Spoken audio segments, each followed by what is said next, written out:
Recording का message भी screen share. Yes ma'am.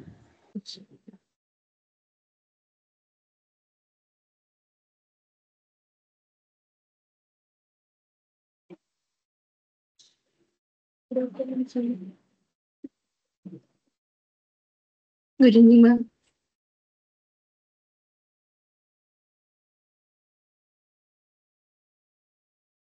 ठीक है, स्टार्ट करते हैं। तो लास्ट क्लास में ना हम लोगों ने इलास्ट्रेशन 5 किया था, बट वो ना कंप्लीट नहीं हुआ था, मैंने ध्यान नहीं दिया। ये देखो, इलास्ट्रेशन 5 में एक छोटा सा पॉइंट है, वो यहाँ पर बोला है कि डिस्ट्रीब्यूशन करने के बाद ये पॉइंट जो है वो डिस्कस करना हम भूल गए थे, जो लिखा हुआ है ना, also calculate machine our rates of the production department ABC. ABC तीनों प्रोडक्शन डिपार्टमेंट का हम लोग को मशीन आवर रेट भी कैलकुलेट करने के लिए बोला गया था। वो हम नहीं करवाए, भूल गए थे। ठीक है, तो ये कर लेंगे। तो मशीन आवर रेट कैसे निकलेगा? क्योंकि मेरे यहाँ तो जगह नहीं है। अगर तुम लोग के वहां जगह है, एक लाइन में हो जाएगा, अगर नहीं है तो क्या कर सकते हैं, फिर से इलास्ट्रेशन 5 लिख के बचा हुआ पॉइंट को हम लोग डील कर लेते हैं। ठीक है, तो यहाँ पर हमें बोला है मशीन आवर रेट। अब ये क्वेश्चन इलास्ट्रेशन 4 से रिलेटेड था, तो एक बार इलास्ट्रेशन 4 में जाते हैं। मशीन आवर्स कुछ गिवन था क्या, देखते हैं। हाँ, ये देखो, मशीन आवर्स गिवन था 1000, 2000, 4000, 1000, 1000। हम लोगों को बोला गया है कि मशीन आवर रेट निकालने के लिए। अब ये मशीन आवर रेट का मतलब क्या होता है कि मशीन 1 घंटा चलने पे कितना खर्चा होता है, उसको बोलते हैं मशीन आवर रेट। ठीक है, तो यहाँ पर लिखेंगे calculation of machine hour rate.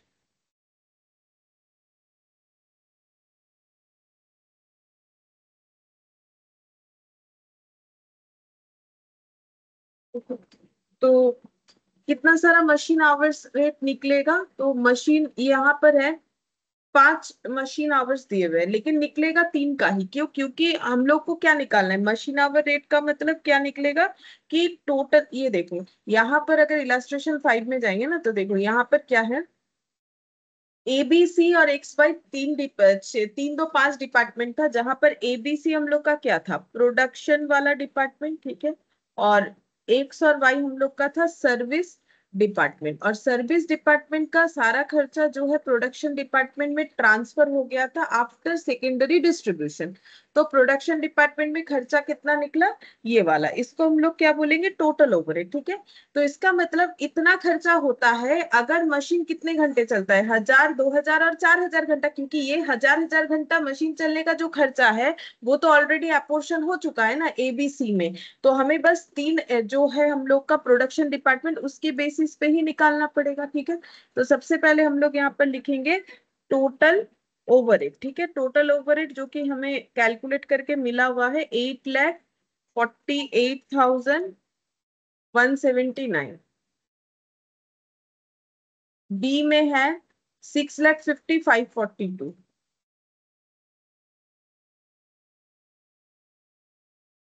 और सी है 7,51,282।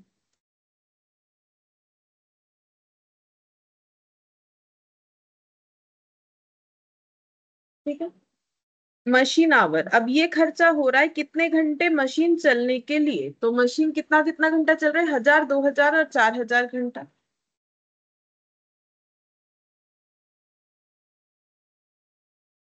ठीक है, तो मशीन आवर रेट कितना हो जाएगा, रुपीस पर आवर में निकलेगा। तो कैसे करके निकलेगा, total overhead divided by machine our. तो ये करके देखो कितना कितना आ रहा है, बता दो, हम लिख देते हैं।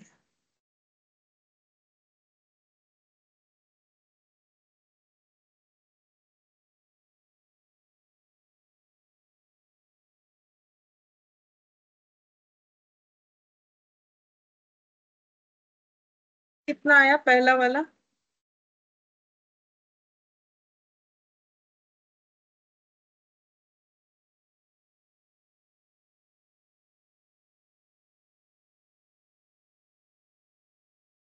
848.179। 848.1718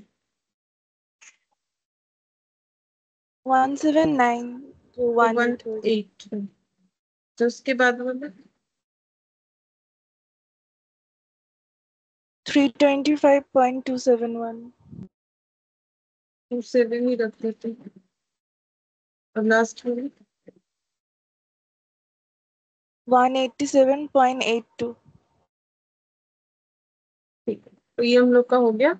मशीन आवर रेट निकल गया, तो ये हम मेरा बच गया था, तो ये कर लिया। तो वैसा कुछ है नहीं, उतना कुछ टफ नहीं है, बच गया तो हम लोगों ने कर लिया कि हमने पूछा था कि मशीन आवर रेट कितना होगा। आवर रेट का मतलब आवरली मशीन चलने का खर्चा। तो मशीन इतने इतने घंटे चला है, और सर्विस डिपार्टमेंट वाला क्यों नहीं लिया, क्योंकि वो जितना टाइम वहां मशीन चला है उस मशीन चलने का खर्चा ऑलरेडी ये तीनों प्रोडक्शन डिपार्टमेंट में चला गया है अकॉर्डिंग टू सर्विस। ठीक है, तो फिर इसका मतलब ये खर्चा जो हो रहा है इतना घंटा इतना घंटा इतना घंटा मशीन चलने का, तो उसके हिसाब से जो आंसर आएगा हमें वही लिखना पड़ेगा।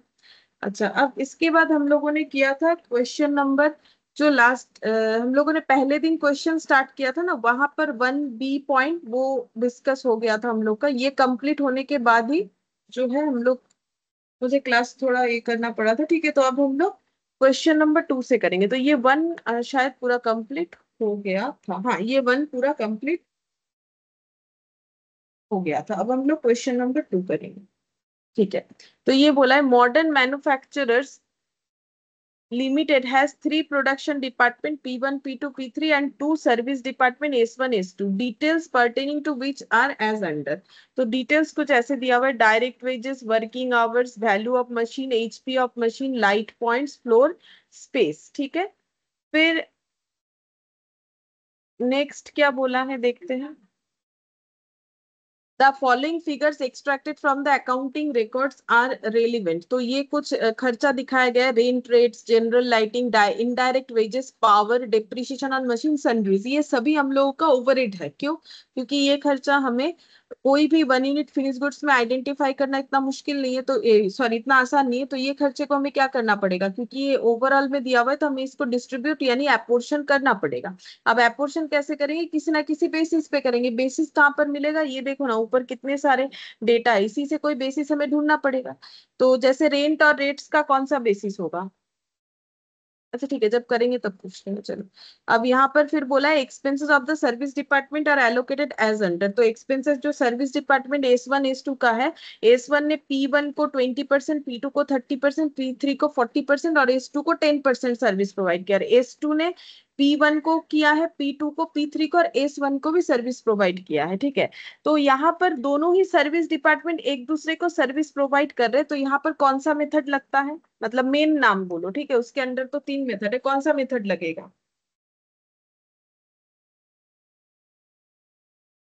बोलो, कुछ भी आंसर नहीं दोगे? कुछ तो बोलो, देख के ही बताओ। कॉपी में जो लिखा हुआ है देख के ही बताओ। अगर दोनों डिपार्टमेंट एक दूसरे को सर्विस प्रोवाइड कर रहा है तो कौन सा मेथड होगा? Reciprocal method. रेसिप्रोकल मेथड, और उसमें हम लोग कोई भी एक मेथड यूज कर सकते हैं अगर हमें क्वेश्चन स्पेसिफिकली कुछ ना बोल रहा है तो। ठीक है, तो रेसिप्रोकल मेथड ये देखो सब लिखा हुआ है, पढ़ना पड़ेगा। ये देखो रेसिप्रोकल, या ये तभी यूज होता है जब दोनों डिपार्टमेंट एक दूसरे को सर्विस प्रोवाइड करते हैं। इसके अंदर 3 मेथड है, अगर मेथड बोलेगा देन फॉलो द क्वेश्चन, नहीं तो रिपीटेड डिस्ट्रीब्यूशन मेथड करेंगे। कहाँ लिखा हुआ था? ये मैंने सारा एरो एरो देके ड्रॉ करके बता दिया था, ये रहा। दोनों को सर्विस प्रोवाइड होता है तब रेसिप्रोकल सर्विस मेथड का यूज किया जाता है। ठीक है, तो यही हम बोल रहे थे कि एग्जाम में हमें बोल दे ऐसा जरूरी नहीं है, तब तो ढूंढना पड़ेगा ना। अच्छा, अब देखते हैं। Determine the total cost of product x, लेकिन यहाँ पर हमें बोला है प्रोडक्ट एक्स का कॉस्ट कैलकुलेट करने के लिए which is processed for manufacture in department P1 P2 P3 for 4 5 and 3 hours. तो ये क्वेश्चन अच्छा है, देखो यहाँ पर क्या बोल रहे हैं, समझने वाला बात है। हमें एक टोटल कॉस्ट निकालने बोला है, किस चीज का? प्रोडक्ट एक्स का। मान लो ये है प्रोडक्ट एक्स, इसको बनाने का टोटल कॉस्ट निकालने के लिए बोला है। ठीक है, given that it's direct material cost and labour cost 30, मतलब प्रोडक्ट एक्स को बनाने का मेटेरियल का खर्चा है 50। जो मेटेरियल का खर्चा कैसे निकाला होगा? हम लोग मेटेरियल कॉस्टिंग पढ़ चुके हैं, वहां अलग अलग मेथड सीखते थे मेटेरियल का कॉस्ट कैसे निकालते थे, तो वैसे ही किसी तरीके से निकाला होगा। डायरेक्ट लेबर कॉस्ट को भी वैसे ही किसी तरीके से निकाला होगा। अब वो तो हमें यहाँ करना नहीं है।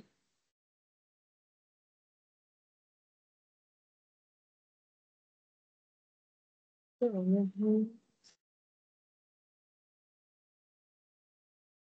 हैंग ही है।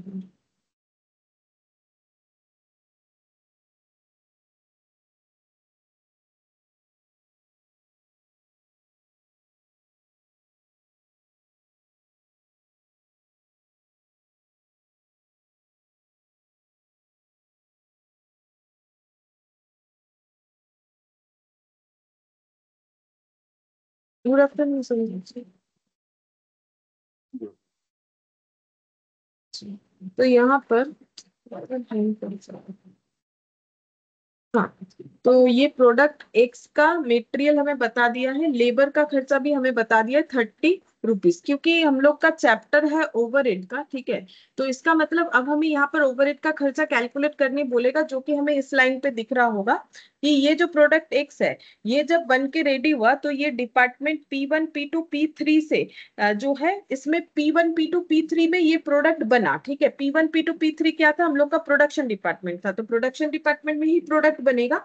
अब यहाँ पर P1 P2 P3 का क्या डिटेल्स दिया दिया हुआ है कि एक्स प्रोडक्ट P1 में 4 आवर्स, P2 में 5 आवर्स और P3 में 3 आवर्स जो है प्रोसेस होता है, ठीक है। मतलब अगर ये मेरा P1 डिपार्टमेंट है, ये P2 है और ये P3 है, तो ये जो एक्स प्रोडक्ट बन रहा है ये इस जगह पे कितने घंटे के लिए प्रोसेसिंग होता है, 4 घंटा। इस जगह पे कितने घंटे के लिए प्रोसेस होता है, 5 घंटा। और इस जगह पे जो है 3 आवर्स, ऐसा करके क्वेश्चन हमें बोल दिया। लेकिन मुझे तो यहाँ पर रुपीज में दिखाना है कि ओवरहेड का खर्चा कितना होगा। तो हम लोग कैसे निकाल सकते हैं, अभी अभी हम लोगों ने लास्ट क्लास में जो इलास्ट्रेशन 5 का बचा हुआ पोर्शन कंप्लीट किया, तो वहां पर हम लोग देख सकते हैं कि जो भी हम लोगों का मतलब मशीन आवर था, मशीन आवर रेट हम लोगों ने निकाला था ना, तो इतना घंटा चलने का खर्चा कितना है, अगर वो पता चल जाए तो मल्टीप्लाई कर देंगे कि 4 घंटा चलने का खर्चा कितना होगा। तो उसके लिए ये पता करना पड़ेगा कि P1 में 1 घंटा मशीन चलने का खर्चा कितना है, तो फिर 4 घंटे का कितना होगा। P2 में 1 घंटा मशीन चलने का खर्चा कितना है, तो 5 घंटे का कितना होगा। P3 में 1 घंटा मशीन चलने का खर्चा कितना है, तो 3 घंटे में कितना होगा। अगर हम लोग ये 1 घंटे का खर्चा निकाल लेंगे, यानी machine our, machine rate per hour, ये वाला अभी अभी जो किया machine rate per hour, same इस तरीके से हमें निकालना है। अगर हम लोग ये निकाल लेंगे तो फिर हम लोग यहाँ पर ये तीनों खर्चा, मतलब तीनों प्रोडक्शन डिपार्टमेंट में प्रोडक्ट का बनने का खर्चा निकाल लेंगे, फिर उसको यहाँ पर लिख देंगे, ठीक है। फिर इसको यहाँ पर लिख देंगे, लिखने के बाद जैसे ही टोटल करेंगे तो हमें मिल जाएगा टोटल कॉस्ट, ठीक है। तो हमें ये करना है। तो बेसिकली हमें यहाँ पर बोला नहीं कि सेकेंडरी डिस्ट्रीब्यूशन करो कि प्राइमरी डिस्ट्रीब्यूशन करो, लेकिन जब तक हम लोग वो नहीं करेंगे तो हमें कैसे पता चलेगा कि एक मशीन चलने का पर आवर का खर्चा कितना है, ठीक है।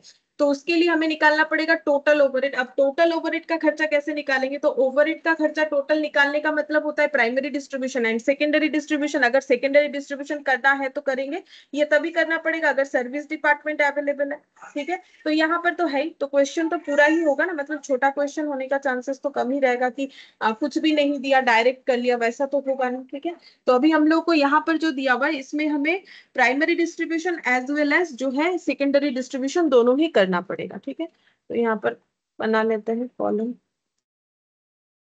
अच्छा, रिपीटेड डिस्ट्रीब्यूशन करेंगे, मतलब सेम क्वेश्चन है, इसीलिए मैंने पहले भी बोला था कि हम लोग चाहे तो ये एक बार देख सकते हैं ट्राई करके कि हो रहा है कि नहीं। तो statement showing distribution of overhead.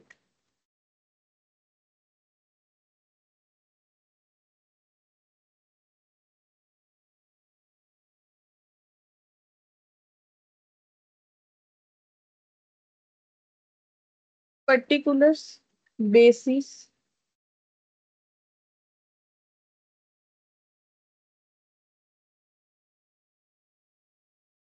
Total, P1 P2 P3,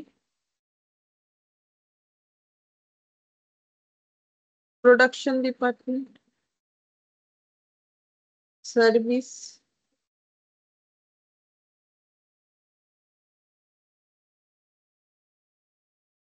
S1 S2।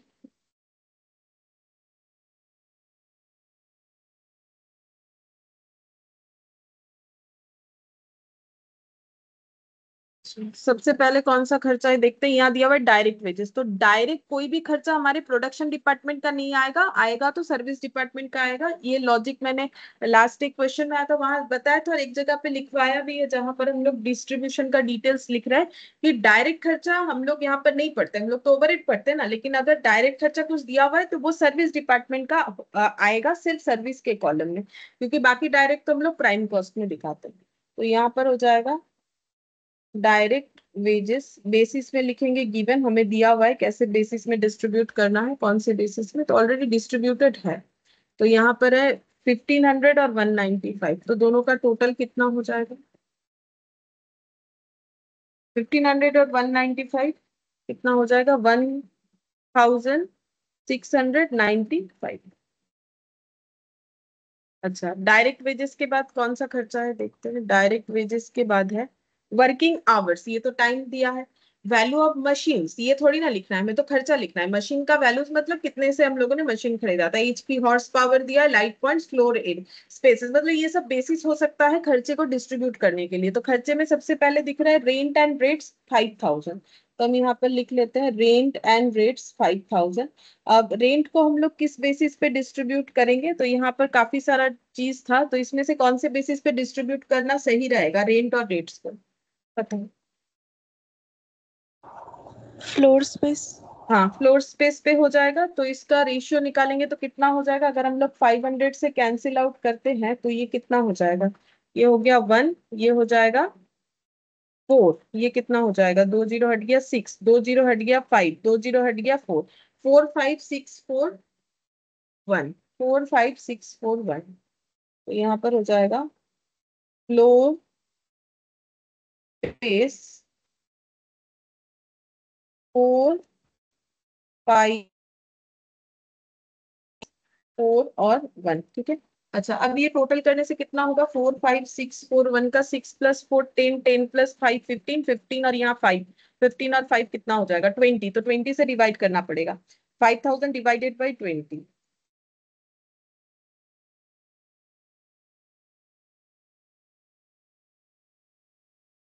250, 250 into 4, 250 into 4 कितना होगा, 250 इंटू 4 होता है 1000, 250 इंटू 5, 25 इंटू 5 कितना हो जाएगा, 125 होता है शायद, अगर गलत हुआ तो बताना है मुझे। 25 इंटू 6, पता नहीं कितनी होता है, 150, जीरो, और 25 इंटू 4, तो ये तो 100 होता है, 1000, 25 इंटू 1 मतलब 250, ये होना चाहिए, ठीक है। अगर कुछ गलत हो रहा है तो देख लेना, मैंने कैलकुलेशन सही किया है कि नहीं, तो ठीक है। रेंट एंड रेट्स के बाद जनरल लाइटिंग, तो जनरल लाइटिंग 600 दिया हुआ है, जनरल लाइट 600, जनरल लाइट जो है वो किसके बेसिस पे डिस्ट्रीब्यूट होना चाहिए, यहाँ जो बेसिस दिख रहा है, क्योंकि नीचे तो और बेसिस कुछ है नहीं कि हम दिखाए, जो भी है यहीं पर है, तो क्या हो जाएगा, कौन से बेसिस पे, Light. लाइट पॉइंट्स, ठीक है। तो लाइट पॉइंट्स है, तो इसका अगर हम लोग रेशियो बनाएंगे तो कितने से कैंसिल आउट हो जाएगा, 1 2 4 3 5, 53421, ठीक है। तो 53421, 53421 लाइट पॉइंट। तो 53421 टोटल करने से 2 + 1 3, 3 3 6, 6 + 4 10, 10 + 5 15, तो 600 डिवाइडेड बाई 15 कितना होता है, 600 डिवाइडेड बाई 15 होता है 40, तो 40 इंटू 5 तो कितना हो जाएगा 200, 40 इंटू 3 120, 40 इंटू 4 160, 40 इंटू 2 80, 40 इंटू 1 40। अच्छा, ठीक लिखा है मैंने। जनरल लाइटिंग, नहीं ये तो मैच नहीं, तो क्या मैंने रेशियो गलत कर लिया, Ratio to 2:3:4:2:1. और এটা 2 হবে না, আচ্ছা 5 দিয়ে 2, ও 5 5 তো 25 হয়। अच्छा ये हो जाएगा, हाँ 23421, इसीलिए गलत, 23421। अच्छा ठीक है, तो ठीक कर लेते हैं, ये हो जाएगा 2 तो 2 3 4 2 1, तो ये भी गलत हो गया होगा मेरा। तो 2 3 3 + 2 5, 5 + 1 6, 6 + 4 10, 10 + 2 12, 12 और 600 डिवाइडेड बाई 12 मतलब 50 होगा। 50 × 2 100, 50 × 3 150, 50 × 4 200, 50 × 2 100, 15 × 1 50। तो 100 150 200 100 और 50। अब ठीक है। अच्छा, फिर जनरल लाइटिंग के बाद यहाँ पर इनडायरेक्ट वेजेस, ठीक है, इनडायरेक्ट वेजेस लिख लेते हैं। इनडायरेक्ट वेजेस कौन से बेसिस पे होता है ये मैंने बोला था, कंसेप्ट बताया था। कॉपी से देख के भी बताया जा सकता है, बट मैंने एक कंसेप्ट बोला था कि इनडायरेक्ट वेजेस जो है वो डायरेक्ट वेजेस पे डिपेंड करता है। कॉपी में देखेंगे तो दिख जाएगा, और ये इसीलिए होता है, जैसे मैंने एक एग्जांपल दिया था, जितने ज्यादा वर्कर होंगे प्रोडक्शन करने के लिए फैक्ट्री में, उतना ज्यादा हमें सुपरवाइजर का जरूरत होगा। तो सुपरवाइजर कितने जरूरत है वो डिपेंड करता है, मतलब ये एक एग्जाम्पल दिया था मैंने, कितने सारे नंबर ऑफ वर्कर हमारे फैक्ट्री में काम कर रहे हैं। तो इनडायरेक्ट वेजेस जो है उसका खर्चा डिपेंड करता है हमारे डायरेक्ट वेजेस पे, ऐसा मैंने बोला था। बाकी बेसिस रखा मतलब लिखवाया हुआ है, तो वहां से ही हमें देख लेना है कि क्या होगा, लेकिन कंसेप्ट ये था। तो डायरेक्ट वेजेस के बेसिस पे होगा, तो डायरेक्ट वेजेस का अगर रेशियो करेंगे तो वो कितना हो जाएगा। तो यहाँ पर है 3000 2000 3000 1500 और 195। तो क्या ये सब 195 से डिविजिबल होगा, देखते हैं। नहीं, पॉइंट आ जा रहा है, नहीं होगा। 5 से कर सकते हैं बट टाइम टेकिंग होगा। एक काम करते हैं, हम पूरा ही लिख देते हैं, 3000 2000 3000। चाहे तो सिंप्लीफाई कर सकते हैं, लेकिन मुझे लग रहा है कि इसमें टाइम लगेगा। 5 से डिवाइड करेंगे फिर शायद 5 से और जाएगा, या 25 से आई थिंक जा सकता है। देखिए 195 डिवाइडेड बाई 25 या 15 हो सकता है। तो 15 से तो जा रहा है, 15 से ये 13 हो जा रहा है, देख लेते हैं एक बार। ये 15 से 13 हो जाएगा, ये 15 से होगा तो फिर 100 हो जाएगा, ये हो जाएगा 200। अच्छा, ये हो जाएगा, ये 15 से जाएगा, 2000 डिवाइडेड बाई 15 जाना तो चाहिए, पीछे 5 नहीं गया, नहीं होगा 15 से। 5 से होगा, ज्यादा से ज्यादा 5 से होगा, या 25 से मे भी हो सकता है। छोड़ो, हम 3000 2000 3000 ऐसे करके लिख लेंगे।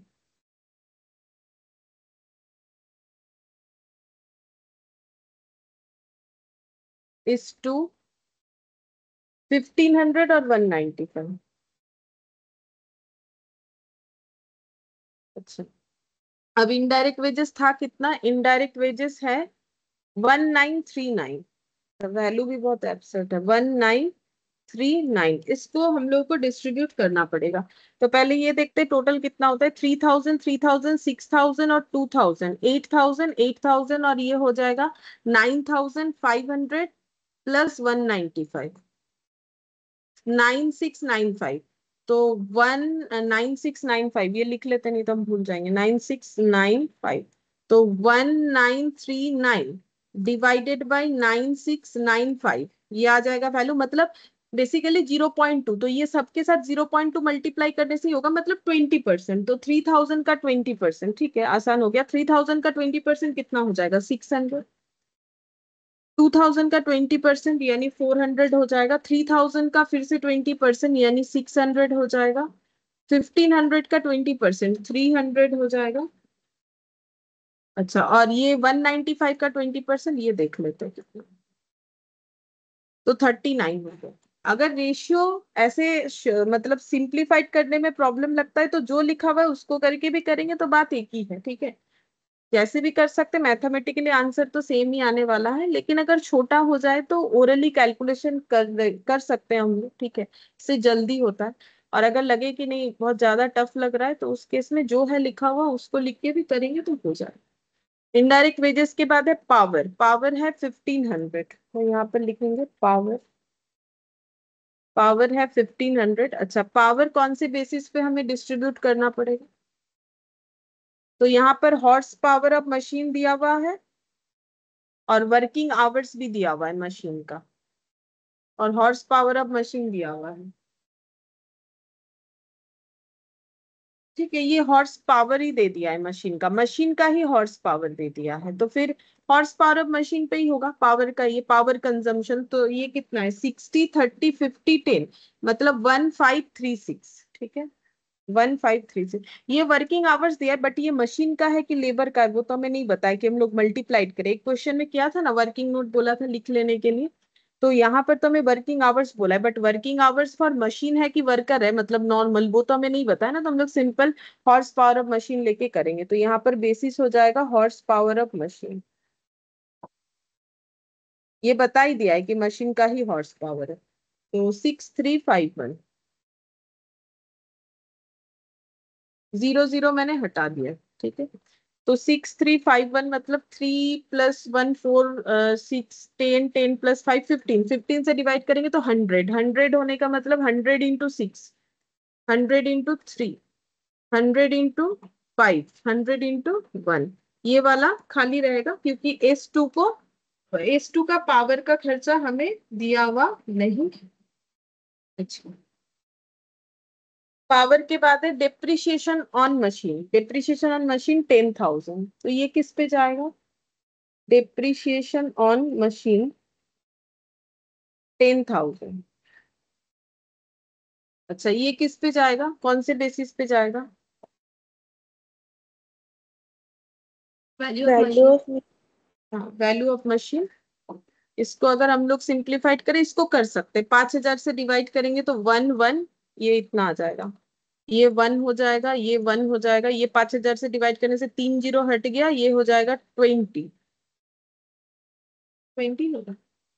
हाँ, और ये हो जाएगा कितना, 5,000 3 जीरो हट गया, 80/5 कितना होता है,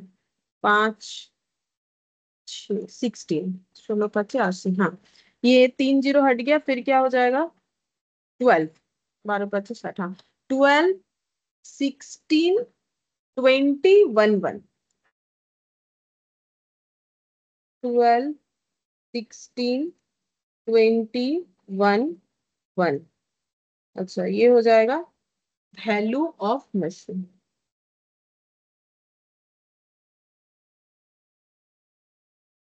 तो 12 और 16, 28 28 29 30, 30 और 20 50, 50 से डिवाइड करेंगे तो एक जीरो यहाँ पर कैंसिल आउट, ये हो जाएगा 200, 200 × 12,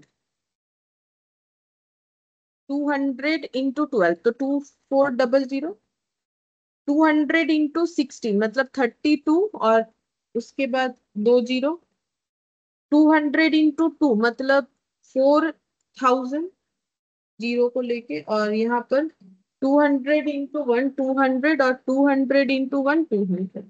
ये हो गया। डेप्रिसिएशन ऑफ मशीन के बाद हो जाएगा सन्ड्रीज 9695। सन्ड्रीज 9695, तो सन्ड्रीज जो है वो हम लोग तीन बेसिस पे कर सकते हैं, हमें नोट दे देना चाहिए। एक तो होता है डायरेक्ट वेजेस, डायरेक्ट मटेरियल, एक मशीन आवर होता है। तो पिछले क्वेश्चन में हम लोगों ने शायद मशीन आवर किया था, यहाँ डायरेक्ट वेजेस पे करते, जो भी करेंगे आंसर वेरी कर जाएगा, बट हमें नोट दे देना चाहिए। तो डायरेक्ट वेजेस पे कर देते हैं, तो डायरेक्ट वेजेस कितना है, ये वाला है 3000 2000, ये लिख लेते हैं।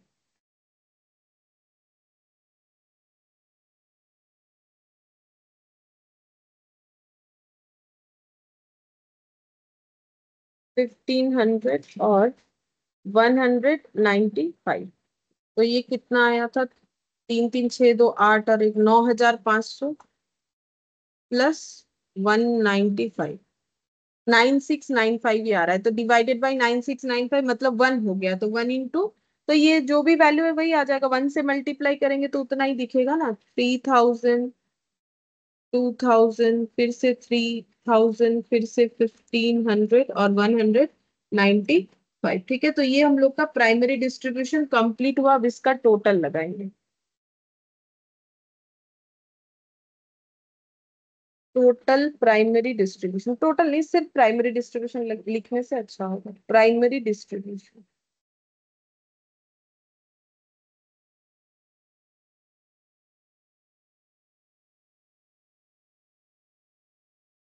अच्छा, अब देखना पड़ेगा कितना हो जाएगा। तो हम P1 कर रहे हैं, ठीक है। आप लोग कुछ और करो। तो 600 और 2400, 3000, 3000, 3000, 6000, 7000, 7700, ठीक है।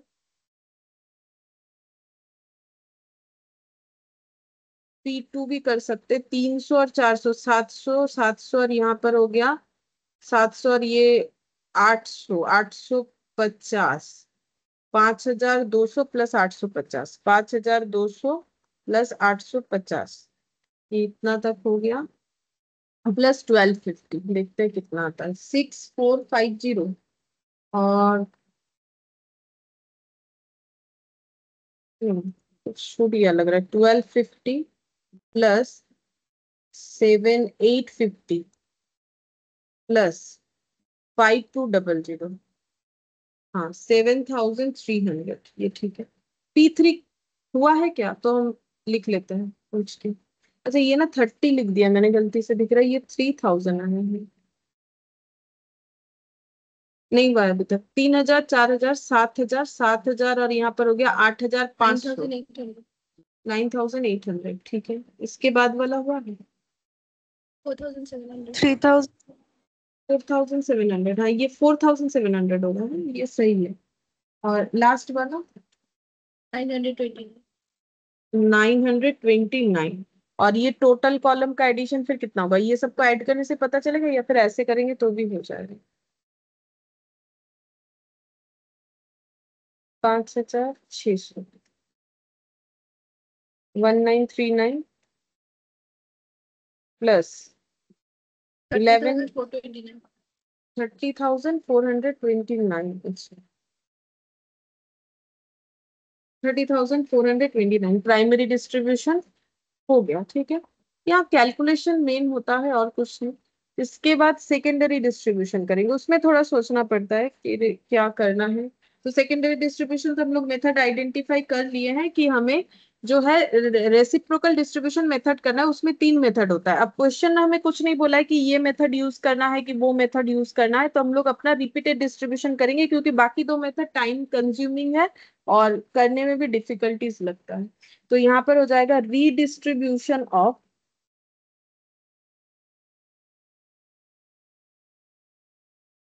सर्विस डिपार्टमेंट्स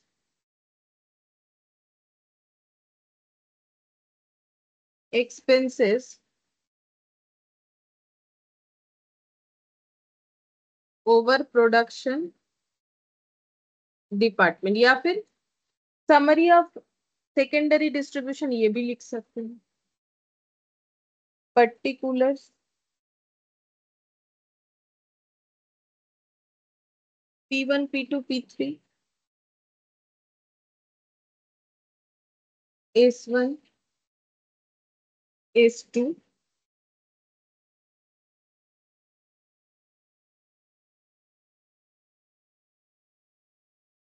सबसे पहले टोटल प्राइमरी डिस्ट्रीब्यूशन लिखना पड़ेगा। Total overhead as per primary distribution. तो P1 ये टोटल वाला कॉलम है, ठीक है। ये थोड़ी ना लिखेंगे हम लोग P1, P2। तो यहाँ पर 7700, 7300, 9800 और 4700, 9229। अच्छा, अब नेक्स्ट हम लोग यहाँ पर डिस्ट्रीब्यूट करेंगे। तो कौन सा डिस्ट्रीब्यूट कर सकते हैं, मैंने वैसे लिखा है हुआ है कि हाईएस्ट सर्विस प्रोवाइडर पहले करना चाहिए, यानी उसके हिसाब से S1 का होना चाहिए। बाकी अगर हम लोग S2 भी आगे करेंगे तो आंसर में वैसे कुछ चेंजेस नहीं आएगा। तो S1 से ही कर लेते हैं। S1 पहले लिखा हुआ भी है, तो department of S1 overhead, department S1 overhead लिखेंगे। ऑफ लिखने से तो सेंटेंस गलत है। डिपार्टमेंट S1 ओवरहेड एपोर्शन, एपोर्शन, ठीक है। अब किस में एपोर्शन होगा, S1 ने जिनको सर्विस प्रोवाइड किया था, तो वो कैसे पता चलेगा, क्वेश्चन में दिया हुआ रहेगा। तो क्वेश्चन में दिया हुआ है S1 P1 P2 P3 और S2 को सर्विस प्रोवाइड कर रहा है। रेशियो क्या हो जाएगा, सभी परसेंटेज में है, तो 20/100, 30/100, 40/100, 10/100, 100 सभी जगह से एलिमिनेट होके 20, 30, 40, 10। और इसको अगर हम लोग और भी सिंप्लीफाइड करते 10 से डिवाइड हो जाएगा तो 2, 3, 4, 1 ये रेशियो बनेगा। तो यहाँ पर हो जाएगा 2:3:4:1। ठीक है, ऐसे करके गैप दे दिया ताकि मेंटेन हो जाए कि S1 में हमें लिखना नहीं। तो S1 का है 4,700। तो 4,700 के खर्चे हमें डिस्ट्रीब्यूट करने इस रेशियो में ये जगह पे।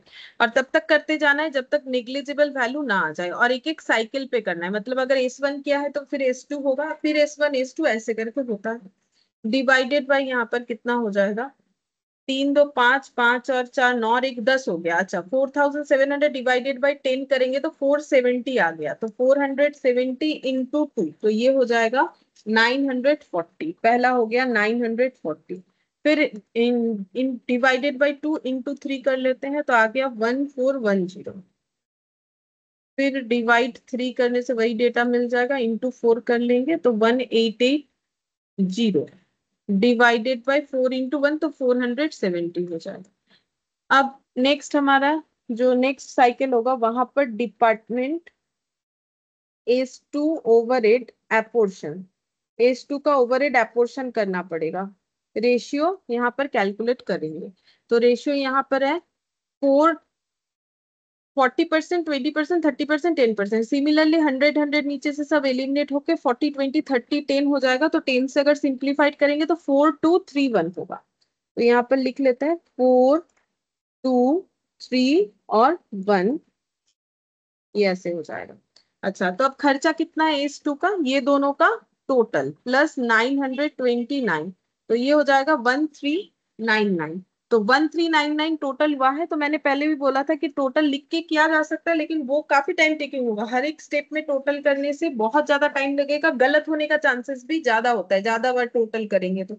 इसीलिए याद रखना है कि अभी खर्चा ये दोनों को मिला के जितना है उतना होता है। ठीक है, तो अब यहाँ पर हो जाएगा 1399, और 1399 का हम लोग इसके रेशियो से डिस्ट्रीब्यूट कर देंगे। तो 3, 2, 5 और 4, 9 और 1, 10, 1399 डिवाइडेड बाई 10 इंटू 4। तो ये हो गया 559.6। ठीक है, तो पॉइंट में भी हम लोग चाहे तो कर सकते हैं डिस्ट्रीब्यूशन, तो एक पॉइंट में रख के भी कर देते हैं, और चाहे तो राउंड में भी कर सकते हैं, चाहो तो पॉइंट में भी रख सकते हैं। तो मैंने ये वाला एक पॉइंट में रख के दिखाते कि क्या होता है। क्या कुछ नहीं, बस वैल्यूज उस हिसाब से आएगा, रख सकते हैं पॉइंट। डिवाइडेड बाई 4 इंटू 2, और अगर चाहे तो राउंड फिगर में भी दिखा सकते हैं। 279.8 डिवाइडेड बाई 2 इंटू 3, 419.7।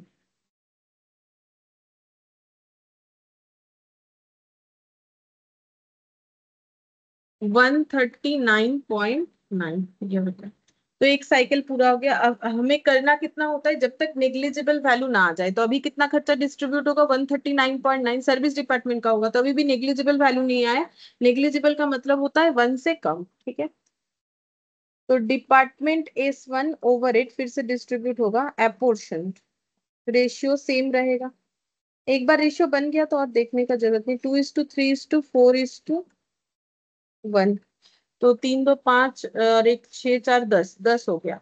तो 139.9 डिवाइडेड बाई 10, तो ये आ रहा है 13.99 इंटू 2, तो 27.98। तो यहाँ पर लिख लेते हैं 27.98 divided by 2 into 3, 41.97 divided by 3 into 4, 55.96 divided by 4 into 1, मतलब 13.99, और ये लेस हो गया 139.9। अब फिर से डिस्ट्रीब्यूट करना पड़ेगा क्योंकि 13 रुपीज आया है, फिर से 1 रुपीज से ज्यादा ही आ रखा है। तो फिर से डिपार्टमेंट S2, और वैसे भी साइकिल पूरा नहीं हुआ। जब S1 हुआ है तो S2 भी होगा। तो ये एक साइकिल हुआ, फिर S1 है तो S2 होगा। एपोर्शन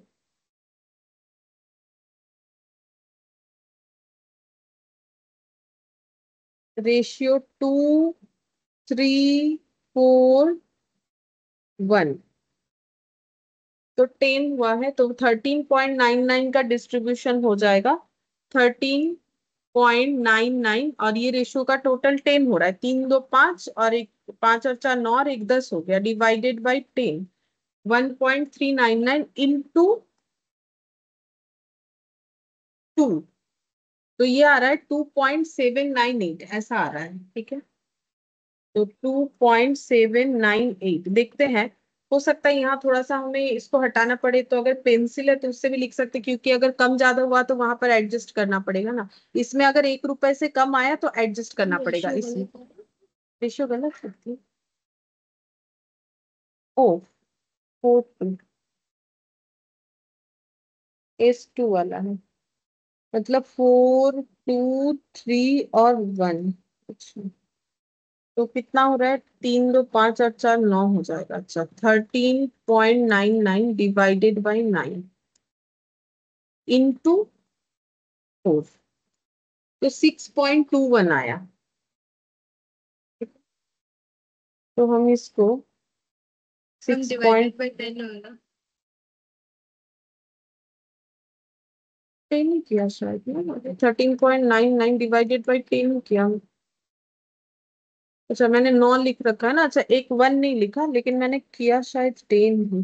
देख लेते हैं एक बार फिर से। इंटू 4, ओ 5 अच्छा 5.596 ऐसे आ रहा है।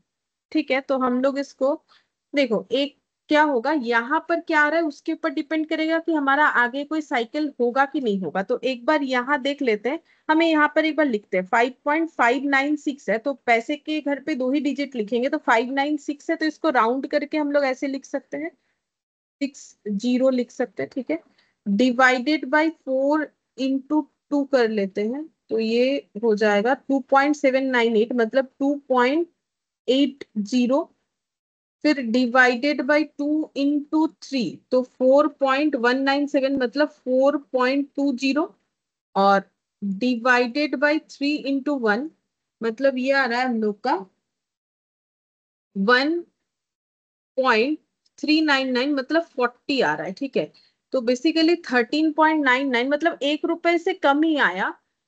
तो अगर हम लोग इसके बाद साइकिल करना चाहे तो कर सकते हैं, क्योंकि 1 रुपए से ज्यादा आया है, लेकिन इसका जब डिस्ट्रीब्यूशन करेंगे बहुत ही छोटा छोटा पॉइंट निकल के आएगा। ठीक है, तो हम लोग चाहे तो यहाँ भी क्लोज कर सकते हैं, या फिर 1.40 को आगे और एक बार डिस्ट्रीब्यूशन कर सकते हैं। तो एक बार करने से तो नहीं होगा, फिर से S1 S2 दोनों को करना पड़ेगा। तो लगभग 1 रुपए इसके बाद तो कम आएगा ही, गारंटी, क्योंकि 1 रुपए 40 पैसा दिख रहा है। तो एक काम करते हैं ना, क्यों ना ये 14 रुपए मान के इसको हम लोग यहाँ पर एडजस्ट कर देते हैं, तो ठीक रहेगा। जैसे अगर 2.80 इसको राउंड करेंगे तो ये 3 हो जाएगा, ये 6 हो जाएगा और ये 4 हो जाएगा। तो अगर हम लोग ऐसे कर देते हैं, या फिर हम लोग चाहे तो आगे जाके इसको फिर से कर भी सकते हैं, वो भी चलेगा।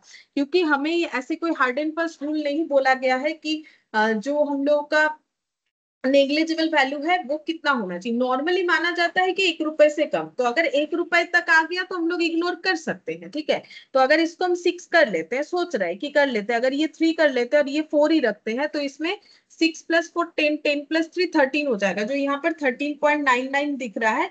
तो हम लोग उसको इस तरीके से एडजस्ट कर सकते हैं, करना चाहे तो। और अगर नहीं करना चाहे तो फिर से एक बार डिस्ट्रीब्यूट करना पड़ेगा। तो चलो डिस्ट्रीब्यूट कर लेते हैं 1 रुपए से। अभी तक यहाँ पर ये 1.4 आया है, तो एक बार और कर लेते हैं। चलो, डिपार्टमेंट S1/8 एपोर्शन 2:3:4:1, तो 1.40। अब 1.40 डिवाइडेड बाय 10 इंटू 2, यही प्रॉब्लम था। ठीक है, ये सब पैसे में आ जाएगा, हर एक डेटा पैसे में आ जाएगा।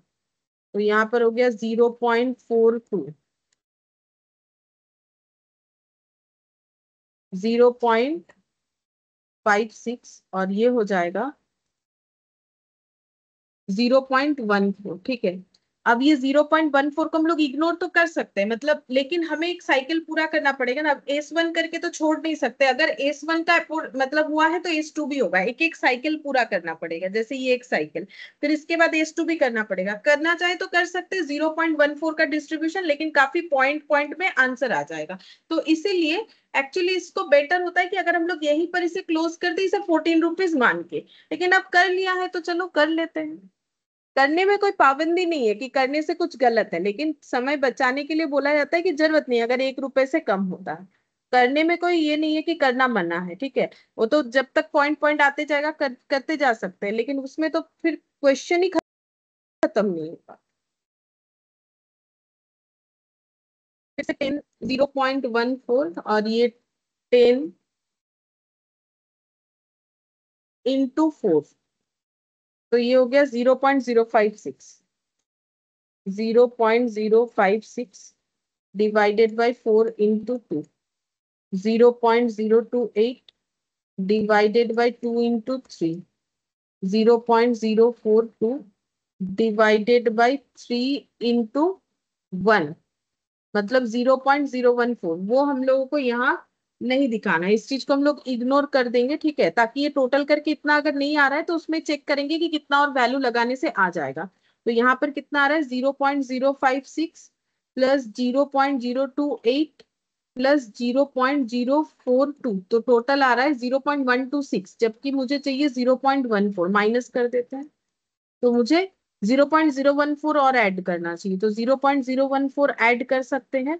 ये रेशियोज में डिवाइड कर सकते हैं, ठीक है। अब इसको रेशियो में करना भी थोड़ा मुश्किल है, पॉइंट है तो रेशियो में करना बहुत मुश्किल हो जाएगा। फिर से 10 से डिवाइड करेंगे, इंटू 4 करेंगे, ठीक है। रेशियो में होता है ना, तो 0.0056 इसमें ऐड होना चाहिए, इसमें कुछ और ऐड हो जाएगा, ऐसे करके होगा। लेकिन ये ना काफी प्रॉब्लमेटिक हो जाएगा, इसको यहीं पर ऐड कर लेंगे, ठीक है। ये काफी प्रॉब्लम होगा, देखो समझ रहे हो ना क्यों थोड़ा सा कम आने से हमें रोक देना चाहिए, क्योंकि अच्छा ये कैसे समझेंगे कि 1 रुपए से तो कम नहीं आया तो हमें रोकना है कि नहीं, कैसे समझेंगे। जैसे ही हम लोगों ने उसके बाद वाला स्टेप किया ना, देखो ये पॉइंट में आ गया, और जैसे ही ये मतलब 1 रुपए से लेस देन 1 रुपीज आ गया। अब लेस देन 1 रुपीज आने से प्रॉब्लम ये है कि जब हम लोग इसका डिस्ट्रीब्यूशन करेंगे तो कर दिया, लेकिन इसके बाद एडजस्ट करने में दिक्कत हो रहा है, क्योंकि S1 किया है तो साइकिल पूरा करने के लिए S2 भी करना पड़ेगा ना। लेकिन S2 को यहाँ पर मैनेज करना बहुत मुश्किल सकते हैं, लेकिन टाइम टेकिंग है, ठीक है। 0.0056 वगैरह ऐड करना तो कोई नॉर्मल बात नहीं है, उसमें टाइम लगेगा। तो जब हम लोग ऐसे देखेंगे कि भले ही मेरा यहाँ पर खर्चा 1 रुपए से कम नहीं आया है, ठीक है, लेकिन हम लोग इसके बाद और नहीं करने का ही कोशिश करेंगे कि इसको आगे करने में इस तरीके का प्रॉब्लम होगा। तो बेटर ये है कि भले 1 रुपए से कम नहीं आया, लेकिन जब इसके बाद ये स्टेप करके दिख रहा है कि ये 1 रुपए से कम आ गया और दो साइकिल मतलब ये दोनों मिला के हमें पूरा करना है, जैसे ही हम लोग ये वाला करने जाएंगे तो हमें ये प्रॉब्लम फेस करना पड़ रहा है। तो हम लोग इस चीज को हटाएंगे, ये यहीं पर इसका जो है कंप्लीशन कर देंगे, ठीक है। यहीं पर इसका कंप्लीशन कर देने से हमारा कैलकुलेशन आसान होगा, क्योंकि मैंने दिखाया करके कि क्या प्रॉब्लम हो रहा है, मैंने ट्राई किया, देखते हैं क्या होता है। बट यहाँ पर ये प्रॉब्लम हुआ क्योंकि इतने वैल्यूज को ये सब में ऐड करने जाना जो कि हमारे लिए पॉसिबल नहीं है, ठीक है। मतलब इतने सारे कैलकुलेशन में ये इतना इतना मतलब कैलकुलेशन करना पॉसिबल नहीं होगा, तो जितना कम एफर्ट से हो जाए उतना अच्छा, ठीक है। तो एक नॉर्मल बात है कि 1 रुपए से कम होने से ही हमें नेग्लिजिबल मानना है, बट ये तो 1 रुपए से ज्यादा है, फिर भी इसी को नेग्लिजिबल मानते हुए कर लेंगे ताकि हमारा आगे जाके कोई प्रॉब्लम ना हो, क्योंकि आगे जाने से प्रॉब्लम हो रहा है वो हमें दिख रहा है, ठीक है। तो अब ये कैसे कर सकते हैं, तो जैसे मैंने बोला ये सब में हम लोग डिस्ट्रीब्यूट कर देते हैं। देखो 1.40 को मुझे हटाना है ना, तो 1.40 को हम डिस्ट्रीब्यूट कर देते हैं ये सब में, ये आसान होगा। तो ये हो जाएगा 10 डिवाइडेड बाई 10 इंटू 4, तो ये कितना हो जाएगा 0.56। तो 5.56 में 0.56 ऐड करते हैं 5.6 में, तो ये हो जाएगा 6.16, ठीक है। तो ये कर लेंगे 6.16। अच्छा, डिवाइडेड बाई 4 इंटू 2, तो 3.08 आ रहा है। नहीं 3 पॉइंट तो नहीं आएगा, फिर से एक बार करते, 1.4 है डिवाइडेड बाई 10 इंटू 2, तो ये आ जाएगा 0.28। तो 0.28 प्लस 2.80, तो ये वैल्यू मुझे 3.08 कर लेना चाहिए, ठीक है। तो इसको हम कर लेंगे 3.08। अच्छा, फिर से 1.40 डिवाइडेड बाई 10 into 3, देखते हैं कितना आता है। 0.42 प्लस 4.20, तो ये आ गया 4.62।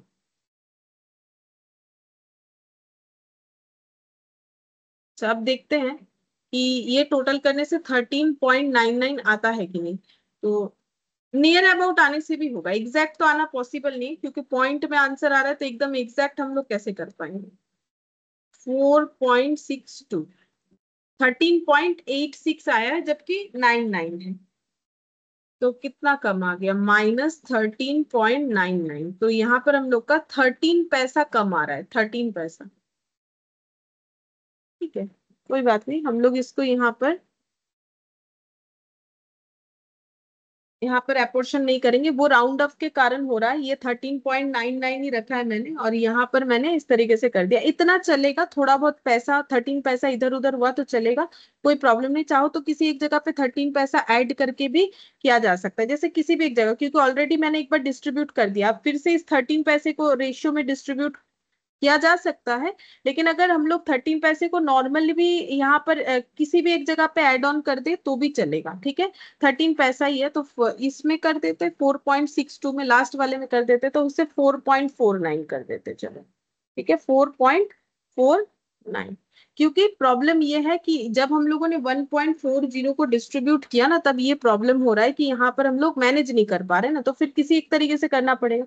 या फिर चाहो तो यहाँ पर ये जो 559 है, इसको 60 करके कर सकते हैं, तो शायद उसमें कम प्रॉब्लम हो, देखना पड़ेगा। ठीक है, मैंने एक पॉइंट लेके करके दिखाया, क्योंकि इसके आगे वाला मैंने पॉइंट इग्नोर करके राउंड में दिखाया था। अगर राउंड में करने से ज्यादा आसानी होता है, देन हम लोग राउंड में भी कर सकते हैं, क्योंकि दोनों तरीके से आंसर होता है। ठीक है, तो ऐसे भी कर सकते हैं, और जो है राउंड में भी कर सकते हैं। अब देखते हैं टोटल करके कितना आ रहा है। P1 का 7700 प्लस 940 प्लस 559.6 प्लस 27.98 प्लस 6.16, तो ये हो जाएगा 9233.74।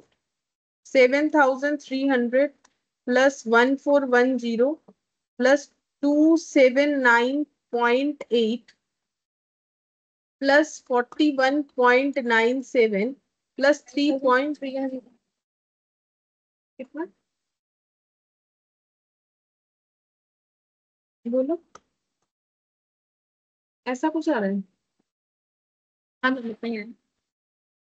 85, अच्छा 9800 प्लस 1880 प्लस 419.7 प्लस 55.96 प्लस 4.49, 12,160.15, और ये सब हो जाएगा मेरा 0। ठीक है, और एक चीज भी किया जाता है, अगर हम लोग वैसे डिस्ट्रीब्यूट नहीं करना चाहते कि बचे हुए अमाउंट को डिस्ट्रीब्यूट करें, तो देन हम लोग उसमें बैलेंसिंग फिगर करके भी कर सकते हैं। ठीक है, जैसे 13.99 को डिस्ट्रीब्यूट किया, यहाँ पर जितना है यहाँ पर जितना है, और बाकी अमाउंट को यहाँ पर निकाल, लास्ट वाले में हम लोग ऐसे कर सकते हैं, 13.99 माइनस बैलेंसिंग फिगर करके लिख देंगे, तो भी एडजस्ट हो जाएगा। ठीक है, तो बहुत ही आसानी से एडजस्ट हो जाएगा। अच्छा, अब ये हम लोग का खर्चा आया है। अब हम लोग को निकालना पड़ेगा, क्योंकि हमें प्रोडक्ट एक्स का कॉस्ट निकालने बोला है, तो जिसमें हमें मेटेरियल और लेबर का कॉस्ट पता है, ओवरहेड का कॉस्ट निकालना है। तो अभी हम लोग निकालेंगे कि ओवरहेड का कॉस्ट कितना है। तो कॉस्ट तो निकाल लिया, ये हम लोग का ओवरहेड कॉस्ट हो गया। अब हमें इसको वर्किंग पर आवर पे निकालना है, तो हम लोगों को वर्किंग आवर्स लिखना पड़ेगा, जो कि क्वेश्चन में दिया हुआ था। तो वर्किंग आवर्स, जैसे अभी इलास्ट्रेशन 5 का किया था आज स्टार्टिंग में, वैसे वर्किंग आवर्स जो है हम लोगों का, कहाँ चला गया, ये रहा। 30704475, 30704475 और 2419, कितना था, 2419। तो ये हम लोग का हो गया वर्किंग आवर्स। अब हम लोग को निकालना है rate per hour. Rate per hour, तो रेट पर आवर कैसे निकालेंगे।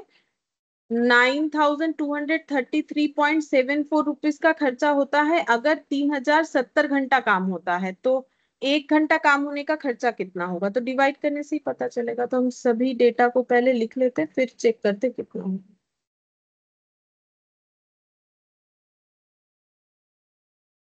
12,160.15 डिवाइडेड बाई 2419, तो कितना हो जाएगा?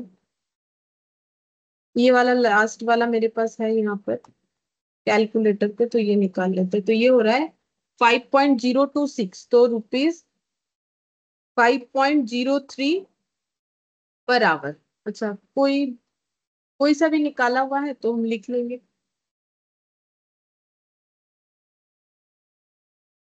वो तक नहीं, 447 पर 2.01 ऐसे दिया आ रहा है, तो 2.018 है, तो 02 कर देते हैं। और पहले वाला 3। 3, ठीक है। तो 3.00, तो थोड़ा बहुत आंसर अगर इधर उधर आता भी है ना, जैसे ये टोटल, तो अप्रोक्सीमेशन के बाद ये जो रेट पर आवर है ना, वो लगभग जो है सेम ही आ जाता है राउंड वाउंड करने के बाद, ठीक है। अब हम लोग ये 559 की जगह 560 भी कर सकते हैं, थोड़ा बहुत इधर उधर आएगा, जैसे भी चाहो कर सकते हो। अब जिस पे कंफर्टेबल हो वैसे कर सकते हो, अगर पॉइंट रखने से दिक्कत है तो छोड़ के उसे राउंड में करके भी किया जा सकता है। तो खर्चा पता चल गया कि कौन से डिपार्टमेंट में 1 घंटा काम करने का खर्चा कितना है मशीन चलने का, ठीक है। ये सब तो प्रोडक्शन डिपार्टमेंट है। अब मशीन था कि, हाँ मशीन भी तो था, तो मशीन वर्कर सब मिला के ही दिया है। अब हम लोगों को कैलकुलेट करना है कि प्रोडक्ट का कॉस्ट, एक्स प्रोडक्ट था ना, determine cost of product x P, यानी प्रोडक्ट। तो एक तो हमें गिवन है डायरेक्ट मटेरियल का खर्चा 50 रुपीज, ये है। डायरेक्ट लेबर 30,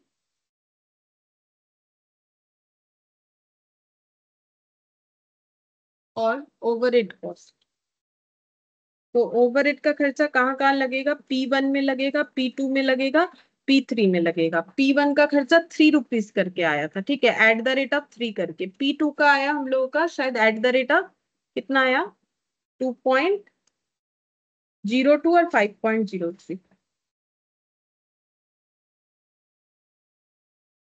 अब P1 में कितने घंटे जो है प्रोडक्ट एक्स को प्रोसेस होना पड़ता है, 4, 5 और 3, तो 4 आवर्स का कितना खर्चा है, 5 आवर्स का और 3 आवर्स का। अच्छा, टोटल करना पड़ेगा।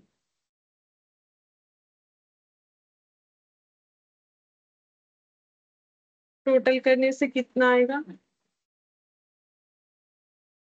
12 रुपीज।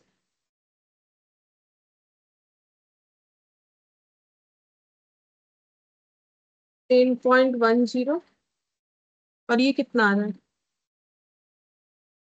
15। तो टोटल करने से आ जाएगा 12, 10, मतलब 22, और ये कितना आ जाएगा, ये तो 19 पैसा आ रहा है दिख रहा है मुझे, बाकी ये कितना आ रहा है, 37 पॉइंट करना है। 37.19, तो 37 और ये हो गया 80, ऐड करने से 117 आएगा, 117.19, 117.19 आ गया। पूछा था प्रोडक्ट का कॉस्ट कितना होगा, तो ये आंसर निकालना था, लेकिन ये हमें रेट चाहिए था, उसकी वजह से हमें प्राइमरी और सेकेंडरी डिस्ट्रीब्यूशन करना पड़ा। अच्छा, अब नेक्स्ट देखते हैं, ये वाला हुआ। अब क्वेश्चन नंबर 3 बोला है, Deccan manufacturing limited have 3 department which are regarded as production department. Service departments cost are distributed to this production department using the step ladder method. तो स्टेप लैडर मेथड यूज करके हमें डिस्ट्रीब्यूट करना है service department, मतलब secondary distribution करना है। Estimation of factory overhead cost to incurred by each department in the forthcoming year as follows. Data required for distribution is also shown against each department. तो production जो है department XYZ है, service PQRS है, तो factory overhead, ये सब overhead का खर्चा दिया हुआ है, ठीक है। फैक्ट्री में जो भी ओवरहेड का खर्चा हुआ है, स्पेसिफिकली कुछ नाम नहीं दिया है कि ये रेंट का है कि ये क्या है, फैक्ट्री रिलेटेड है। अब यहाँ पर डायरेक्ट लेबर आवर दिया हुआ है, नंबर ऑफ इंप्लॉइज दिया हुआ है, एरिया इन स्क्वायर मीटर दिया हुआ है। अब यहाँ पर हमें बोल रहा है कि the overhead cost of the 4 service department, ठीक है, ये जो 4 सर्विस डिपार्टमेंट दिख रहा है, इसका ओवरहेड कॉस्ट जो है वो हमें क्या करना पड़ेगा, डिस्ट्रीब्यूट करना पड़ेगा in same order P Q R S respectively on the basis of following. तो कैसे डिस्ट्रीब्यूट करना पड़ेगा वो बोल दिया है। पी का नंबर ऑफ एम्प्लॉइज के ऊपर, क्यू का डायरेक्ट लेबर के ऊपर, आर का एरिया इन स्क्वायर मीटर पे, और एस का डायरेक्ट लेबर आवर्स पे।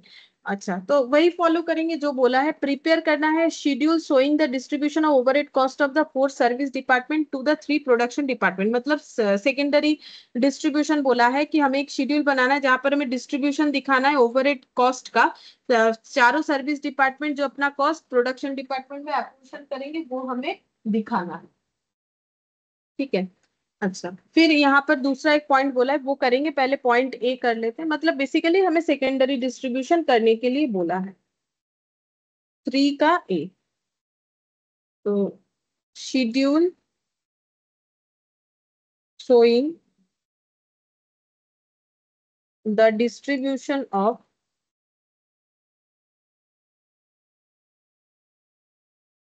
overhead cost among department।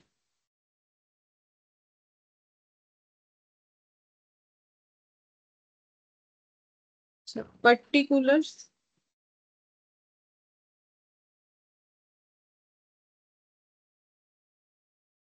production department,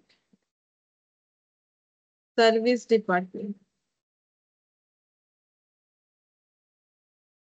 तो प्रोडक्शन डिपार्टमेंट है एक्स वाई जेड,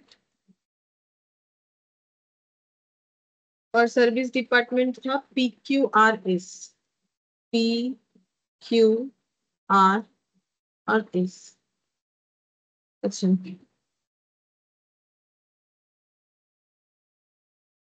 यहाँ पर हमें क्या दिया है कि पहले तो ये बता दिया स्टेप लैडर मेथड यूज करना है सेकेंडरी डिस्ट्रीब्यूशन के लिए। Estimates of factory overhead cost to be incurred by each department. हर एक डिपार्टमेंट जो फैक्ट्री ओवरहेड कॉस्ट इनकर्ड किया है फोर्थ कमिंग ईयर के लिए वो हमें दे दिया है। जैसे कि एक्स वाई जेड और पी क्यू आर इसका ये हमें फैक्ट्री ओवरहेड दे दिया है। मतलब बेसिकली हम लोग बोल सकते हैं कि ये हमें प्राइमरी डिस्ट्रीब्यूशन करके इन्होंने दे दिया, क्योंकि ये खर्चे को तो हमें कहीं और मतलब अपोर्शन नहीं करना, ये ऑलरेडी एलोकेटेड हालत में है कि एक्स का इतना, वाई का इतना, जेड का इतना, पी का इतना, क्यू का इतना, आर का इतना, एस का इतना।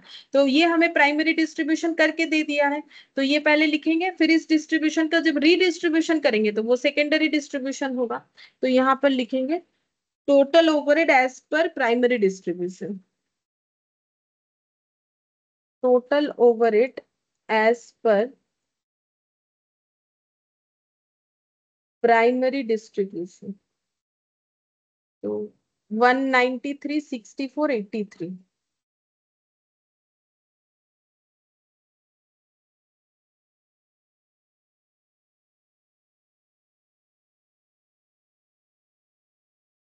थोड़ा सा हटा के लिख रहे हैं, नहीं तो जगह नहीं है मेरे।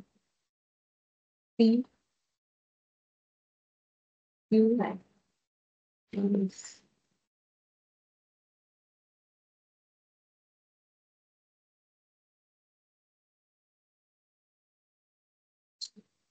पी का है 45, 75, 1,05,000। अच्छा, 45, 75, 1,00,000।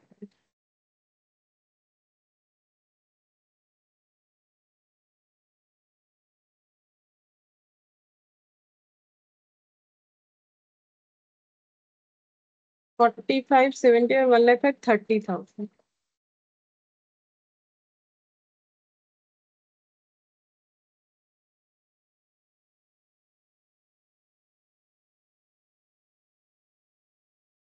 इनको प्लस क्यों नहीं है? अच्छा, अब डिस्ट्रीब्यूशन करेंगे स्टेप लैडर मेथड। मतलब कौन सा वाला? बोलो, स्टेप लैडर मेथड मतलब कौन सा मेथड?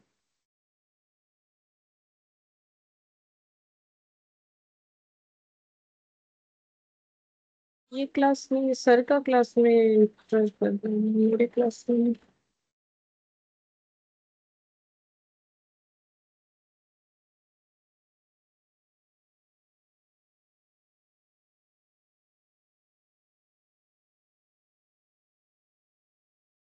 इस नंबर भी नहीं है कि हम इन्फॉर्म करें। ठीक है, तो यहाँ पर स्टेप लैडर मेथड मतलब कौन सा होगा? देख के बताओ कौन सा होगा। स्टेप लैडर मेथड कौन से मेथड को बोला गया था? ये वाला करना है, यानी नॉन रेसिप्रोकल मेथड। ये मेथड कब एप्लीकेबल होता है? ये मेथड कब एप्लीकेबल होता है? जब एक एक तरफ सर्विस, मतलब स्टेप लैडर मेथड तब होता है कि एक डिपार्टमेंट, सर्विस डिपार्टमेंट दूसरे को सर्विस प्रोवाइड कर रहा है लेकिन दूसरे से रिसीव नहीं कर रहा है। क्या यहाँ पर ऐसा कुछ है? यहाँ पर PQRS, ठीक है, PQRS। अब यहाँ हमें बोला तो कुछ नहीं है, लेकिन हमें बोला है जब स्टेप लैडर मेथड यूज करने के लिए तो हम लोग वही करेंगे। और ये तभी होता है जब सर्विस डिपार्टमेंट अगर PQ को सर्विस प्रोवाइड कर भी रहा है तो QP को नहीं करेगा, ठीक है, या फिर P अगर R को कर रहा है तो RP को नहीं करेगा। इस तरीके से होता है, ठीक है। तो अभी हम लोग इसमें स्टेप लैडर मेथड का यूज करेंगे। तो कैसे डिस्ट्रीब्यूट होगा? इसमें भी रेशियो के फॉर्म में डिस्ट्रीब्यूट होता है। तो यहाँ पर लिखते हैं डिस्ट्रीब्यूशन ऑफ डिपार्टमेंट P। यहाँ पर P का खर्चा डिस्ट्रीब्यूट करेंगे, रेशियो क्या हो जाएगा? तो P मतलब 45,000, 45,000 को डिस्ट्रीब्यूट करना है। रेशियो कौन सा हो जाएगा हमें देखना है। तो क्या बोला था? P का नंबर ऑफ इंप्लॉइज पे करना है, बता दिया है तो उसी बेसिस पे करना है। तो नंबर ऑफ इंप्लॉइज कितना दिख रहा है? ये रहा नंबर ऑफ इंप्लॉइज, 100, 125, 85, 10, 50, 40, 50। इसमें से कौन सा नहीं लेंगे? 10 नहीं लेंगे। क्यों? क्योंकि वो P के नंबर है। तो P जो सर्विस प्रोवाइड कर रहा है, P का जो भी खर्चा हुआ है दूसरे को सर्विस प्रोवाइड करने के लिए, चाहे वो प्रोडक्शन हो चाहे वो सर्विस हो, तो P खुद ही खुद को तो सर्विस नहीं प्रोवाइड करेगा। तो ये बीच वाला 10 हमें हटा देना है, बाकी सारे जो है हम लोग डेटा ले सकते हैं। तो हम लोग चाहे तो इसको सिंप्लीफाई कर सकते हैं या फिर पूरा भी लिख सकते हैं। तो ये आई थिंक हम ऐसे ही लिख देते, वैसे 5 से हो जाएगा मुझे लग रहा है। ठीक है, हम देख लेते, 5 से तो होना चाहिए क्योंकि ये 0 है। तो ये 10 हो जाएगा, ये 8 हो जाएगा, ये भी 10 हो जाएगा, ये तो हट जाएगा, 17, 25, 20। तो से 20, 25, 17, 20, 25, 17, 20, 25, 17, 10, 8, 10।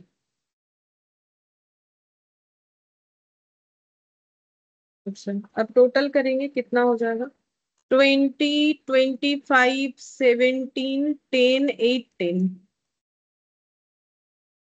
1080। तो 45,000 डिवाइडेड बाई 1080 इंटू मैम 90 आएगा। 90 आ रहा है। अच्छा, मतलब टोटल 90 आ रहा है। हाँ मैम, रेशियो का टोटल 90। अच्छा, मेरा 20, 25 ये सब सही लिखा हुआ है कि गलत हुआ है मेरा? अच्छा, 90 आ रहा है, ठीक लिखा हुआ है, मैंने कैलकुलेशन गलत किया, ठीक है। 45,000 डिवाइडेड बाई 90 करने से हो जाएगा 500, 500 इंटू 20, 500 इंटू 20, 10,000, 500 इंटू 25, 12,500, 500 इंटू 17, 85 होता है, तो 8500। अच्छा, 500 इंटू 10 तो 5,000, 500 इंटू 8 4,000, 500 इंटू 10 5,000। अच्छा, नेक्स्ट फिर डिस्ट्रीब्यूट होगा, डिस्ट्रीब्यूशन ऑफ डिपार्टमेंट क्यू। तो क्यू का डिस्ट्रीब्यूशन का रेशियो क्या हो जाएगा? क्यू का डिस्ट्रीब्यूशन का रेशियो भी हमें बता दिया, जो बताया उसी को फॉलो करना पड़ेगा, बेसिस बता दिया। क्यू को करना है डायरेक्ट लेबर आवर्स पे, तो डायरेक्ट लेबर आवर्स कितना है? ये रहा क्यू। तो क्यू का छोड़ के बाकी सब लेना पड़ेगा, ठीक है। तो अगर 0 हटा देंगे तो 434,163 रेशियो, 434,163। तो 434,163, ये बीच में गैप हो जाएगा क्यू के लिए और ये 3 हो गया। अच्छा, अब क्यू का खर्चा, तो क्यू का खर्चा कितना हो गया? 75 और 5,000 ये मिला के हो जाएगा 80,000। अब 80,000 ये हो गया, 3 + 4 6, 6 + 4 10, 10 + 1 11, 11 और 9, 6 + 3 9, 11 + 9 20, 20 से डिवाइड करेंगे तो 4,000, 4,000 इंटू 4 16,000, 4,000 इंटू 3 12,000, 4,000 इंटू 4 फिर से 16,000, 4,000 इंटू 1 अच्छा यहाँ नहीं आएगा, सॉरी, देखो ये हम लोग स्टेप लैडर मेथड कर रहे हैं ना, स्टेप लैडर मेथड में क्या है, एक बार जो एक खाली हो गया वो हो गया। याद आ रहा है कि नहीं, मतलब कंफ्यूज नहीं होना है हमें। हम लोगों ने इसके पहले बहुत सारा मेथड रिपीटेड डिस्ट्रीब्यूशन वाला ज्यादा किया ना, क्योंकि वो ज्यादा यूज हुआ जो भी क्वेश्चन हमारा आया। तो फिर भी हम एक बार स्टेप लैडर मेथड दिखा देते, उसमें हमें कैसे करना है। एक बार जो खाली हो गया सो हो गया उसमें, और दूसरे बार नहीं लिखना होता है, उसको हम लोग बोलते हैं स्टेप लैडर। मतलब एक्चुअली ये देखने में ना सीढ़ी जैसा हो जाएगा, ये डिस्ट्रीब्यूशन होने एक एक करके खाली हो रहा है ना, ये देखो, ये खाली हुआ फिर ऐसे, तो इसीलिए इसका नाम है स्टेप लैडर मेथड, इसीलिए बोला जाता है। तो इसमें दोबारा से जो खाली हो गया वहां नहीं जाता है, तो ये पी जो खाली हो गया इसमें और नहीं जाएगा। ठीक है, तो यहाँ पर 80,000 हुआ, ये हम लोग का 1612, अच्छा कितना आया था हम भूल गए, 12,500, ये हम लोग का, ये तो पी का आया था, वो तो मुझे नहीं करना है। तो 80,000, ये टोटल कितना आया था याद है किसी को? 4,000 आया होगा, तभी ये 16,000 हुआ है। तो 4,000 इंटू 6, 24,000, और 4,000 इंटू 3, 12,000। ठीक है, ये हो गया। अच्छा फिर से डिस्ट्रीब्यूट करेंगे। डिस्ट्रीब्यूशन ऑफ डिपार्टमेंट क्यू का हो गया, अब डिपार्टमेंट आर का हो जाएगा। ठीक है, तो आर का खर्चा कितना है, 1,05,000, 4,000 और 24,000। तो टोटल कितना होता है, 1,05,000, 24 और 4, 28, 28 प्लस 1,05,000 कितना होगा। तो 105 प्लस 28 करेंगे तो पता चल जाएगा, 1,33,000। तो 1,33,000 का हमारा यहाँ पर खाली करना है।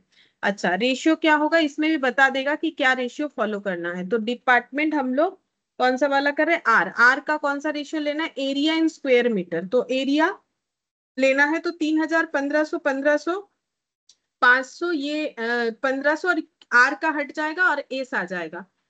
तो हम लोग का रेशियो है, रेशियो क्या ले सकते हैं हम, यहाँ दो दो जीरो हटाते हैं, पहले ये दो जीरो हटा देते हैं, यहाँ से दो जीरो हटा देते हैं, क्यू का भी दो जीरो हटा दिया, आर तो पूरा ही हट जाएगा, और एस का दो जीरो हट गया।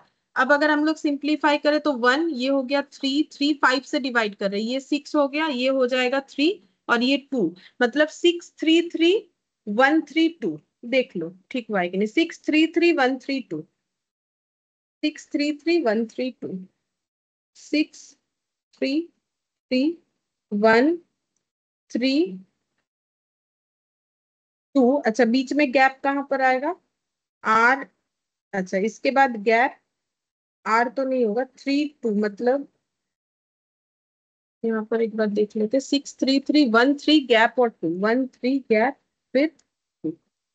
अच्छा अब टोटल कितना हो जाएगा, 3 + 3 6, 3,3,3 मतलब 9, 9 + 1 10, और ये 6 + 2 मिलाने से हो जाएगा 18। तो 1,33,000 डिवाइडेड बाई 18 अगर करते तो जीरो नहीं लिखा था, तो ये कुछ इतना आ जाएगा इंटू 6, और 3 जीरो मल्टीप्लाई करना पड़ेगा।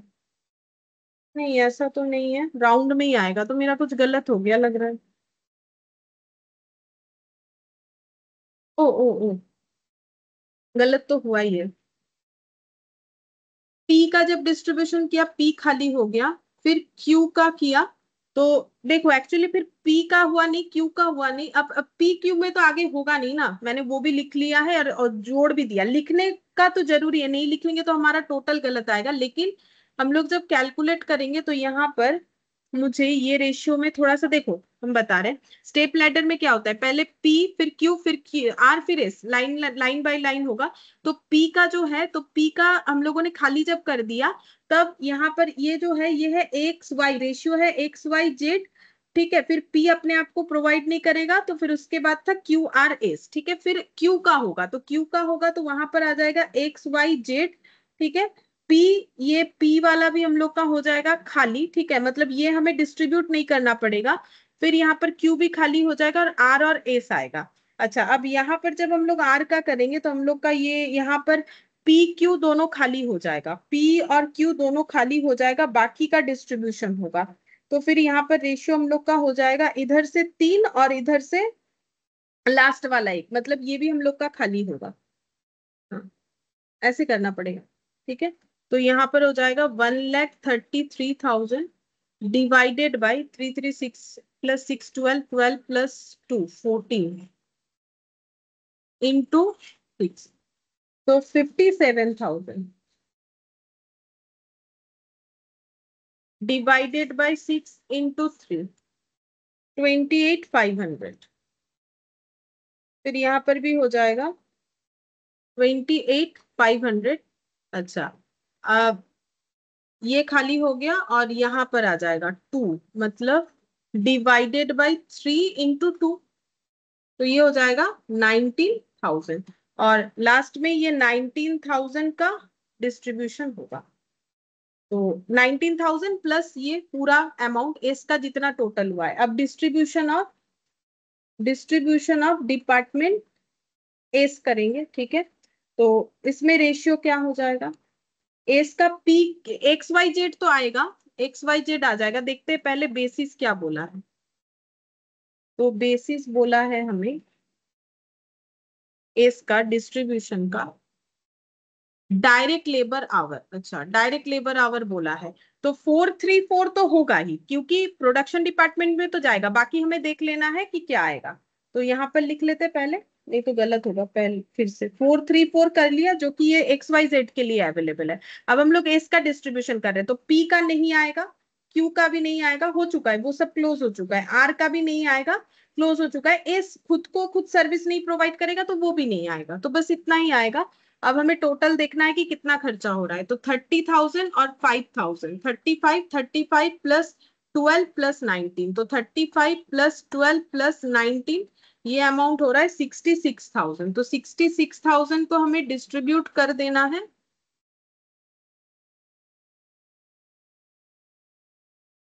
8 और 3 11, मतलब 6,000। 6,000 इंटू 4, 24,000।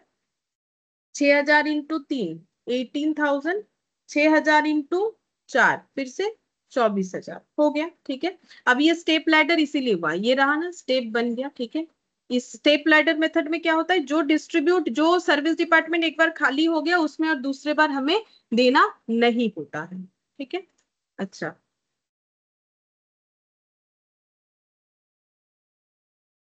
यहाँ पर भी ये वाला नहीं आना चाहिए, फिर ये वाला यहाँ पर नहीं आना चाहिए, क्योंकि X Y Z P already हो चुका है, क्यू नहीं होगा, और आर और एस। तो क्या मेरा एडिशन यहाँ पर मैंने कुछ गलत किया था कि आंसर मैच कैसे हुआ, देख लेते हैं एक बार।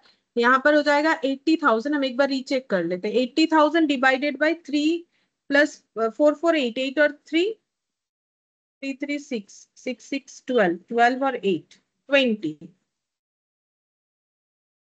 4,000। बाई चांस 20 हुआ था, शायद मैंने एडिशन गलत किया था। 4,000 इंटू 4, 4,000 इंटू 3, 4,000 इंटू 4, फिर यहाँ पर, ठीक है। तो क्या होगा, जैसे जैसे एक एक सर्विस डिपार्टमेंट का रीडिस्ट्रीब्यूशन होता जाएगा, वैसे वैसे वो हटता जाएगा, तो स्टेप लैडर बन जाएगा।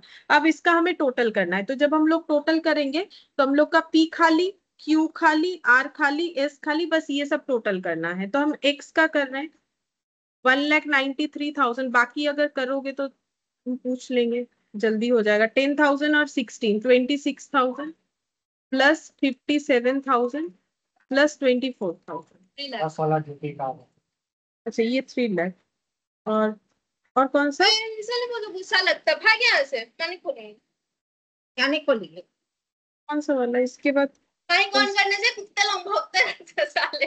64,000। क्या क्या होता है? मेरे को क्या मालूम, मेरे को बोल के बोली क्या बात कर। अच्छा, 64,000, 12,500, 12,000, 28,500, 18,000, 1,35,000। अभी तक नहीं हुआ जेड किसी का भी।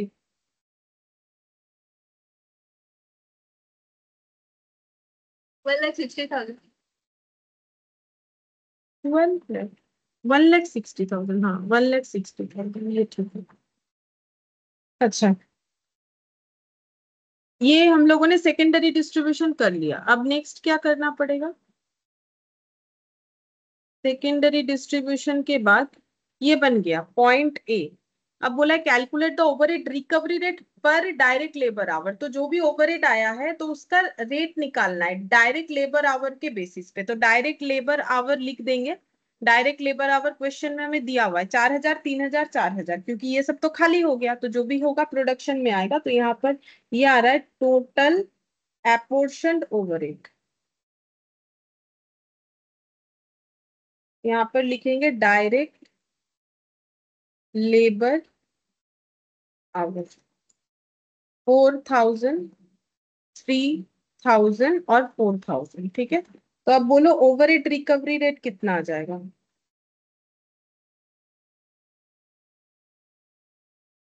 डिवाइड करना पड़ेगा कि ये खर्चा इतने घंटे के लिए हुआ है। बोला है ना डायरेक्ट लेबर आवर के बेसिस पे करने के लिए, इसीलिए कर रहे हैं। तो 3 लाख डिवाइडेड बाई 4000 कितना हो जाएगा।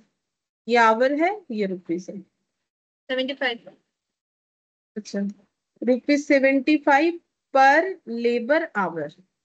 जैसे मशीन आवर हो सकता है, लेबर आवर, या फिर सिर्फ आवर भी लिखेंगे तो भी चलेगा, क्योंकि लेबर आवर पे करना है वो तो क्वेश्चन खुद ही बता रहा है। इसके बाद ये वाला 35। 45।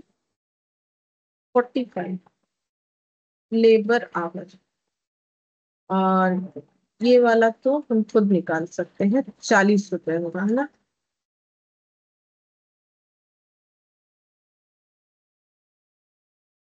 तो 40 रुपए में। तो ये दो चीज ही पूछा था और कुछ नहीं। फिर क्वेश्चन नंबर 4।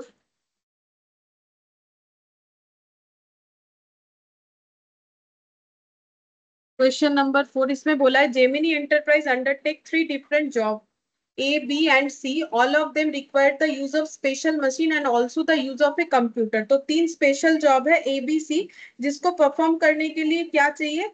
बोल रहा है मशीन चाहिए, कुछ स्पेशल मशीन, और क्या चाहिए बोल रहा है कि कंप्यूटर भी चाहिए। ठीक है, अच्छा।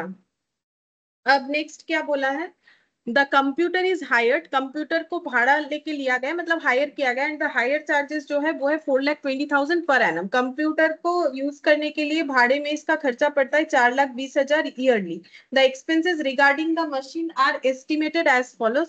रेंट फॉर क्वार्टर, अब बोल रहा है मशीन को चलाने का खर्चा, तो जहां मशीन लगा हुआ है वहां पर रेंट बता रहे, rent for a quarter, depreciation per annum, indirect charges per annum.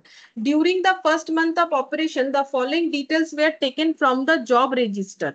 बोल रहा है कि जब पहला मंथ काम हुआ तो रजिस्टर से ये डेटा मिला। बोल रहा है कि number of hours the machine used, machine कितने घंटे यूज होता है। तो जॉब ए बी सी तीनों के लिए बोल रहा है कंप्यूटर यूज किए बिना ए और बी में इतने इतने घंटे मशीन यूज होता है, और कंप्यूटर प्लस मशीन यूज होता है जॉब ए बी और सी में इतना। ठीक है, मतलब ये है विथ यूज ऑफ कंप्यूटर, ठीक है, मशीन यूज होने का, और ये है ओनली मशीन यूज होने का खर्चा, सॉरी टाइम, खर्चा नहीं टाइम। ये सब आवर्स दिया हुआ है। हमें बोला है you are required to compute the machine hour rate, हमें मशीन आवर रेट निकालना है, मतलब 1 घंटा मशीन चलने का खर्चा कितना है for the firm as a whole for the month, पूरे मंथ का। when the computer was used and when the computer was not used, तो पूरे 1 महीने में मशीन चलने का खर्चा कितना है, मशीन आवर रेट कितना है। अगर मशीन अकेले चल रहा है तो कितना वो भी निकालो, और मशीन विद कंप्यूटर कितना है तो वो भी निकालना है for the individual jobs A B and C, और तीनों जॉब के लिए भी अलग अलग से हमें निकालना है। ठीक है, तो कैसे होगा पहले हम लोग यहाँ पर करते हैं। देखो, पहले तो दिमाग में ये सोचो कि हमें कैलकुलेट क्या करना है। हमें कैलकुलेट करना है मशीन आवर रेट। तो मशीन आवर रेट का मतलब टोटल ओवर रेट का खर्चा डिवाइडेड बाय मशीन आवर हो जाएगा। अब मशीन आवर को 2 पार्ट में डिवाइड करेंगे, एक है कंप्यूटर के साथ मशीन आवर, एक है कंप्यूटर बिना मशीन आवर। तो पहले वो लिखेंगे, नंबर ऑफ आवर्स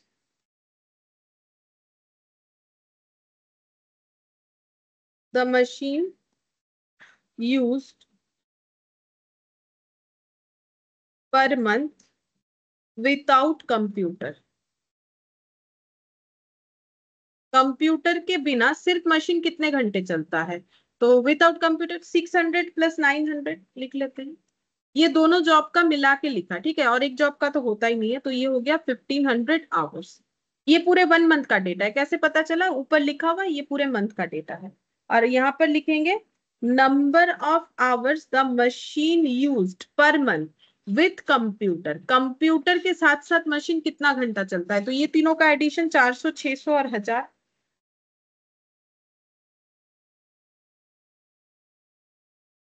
यानी 2000 आवर्स। ठीक है, तो मशीन टोटल कितने आवर्स चलता है।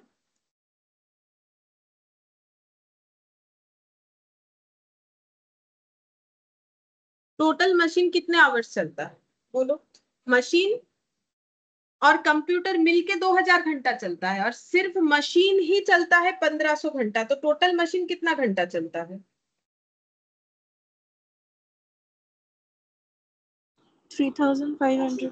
3500 आवर्स। ठीक है, जैसे सिंपल सा बात है, मशीन मेरा चल ही रहा है, ठीक है, ये मशीन है, ये चल रहा है, तो मशीन मेरा 600 घंटे चलता है, जॉब ए के लिए, बी के लिए 900 घंटे, फिर जॉब ए के लिए 400 घंटे, जॉब बी के लिए 600 घंटे और जॉब सी के लिए 1000 घंटे। लेकिन फर्क इतना है कि इस टाइम पे कंप्यूटर भी यूज होता है बट इसमें नहीं होता है, तो मशीन तो मेरा 3500 घंटा ही चला ना, तो वही मैंने लिखा है कि मशीन मेरा इतना घंटा चलता है, तभी ना हम मशीन आवर रेट निकालेंगे। अच्छा, अब यहाँ पर लिखेंगे पर्टिकुलर्स टोटल पर मंथ। ठीक है, अब हम लोग खर्चा लिखेंगे, ठीक है, क्योंकि टोटल ओवर डिवाइडेड बाई तो मशीन आवर करना पड़ेगा ना। अब खर्चा लिख रहे हैं, खर्चा क्या क्या है हमें मंथली निकालना है, क्योंकि हमारे पास टाइम जो है वो मंथली है। तो रेंट फॉर ए क्वार्टर अगर 70,500 है तो रेंट फॉर मंथ कितना होगा बोलो। क्वार्टरली रेंट अगर मेरा 17,500 है तो एक महीने का रेंट कितना होगा, क्योंकि मुझे सारा खर्चा मंथ में निकालना है। बोलो, क्वार्टर नहीं पता है कितने मंथ में एक क्वार्टर होता है?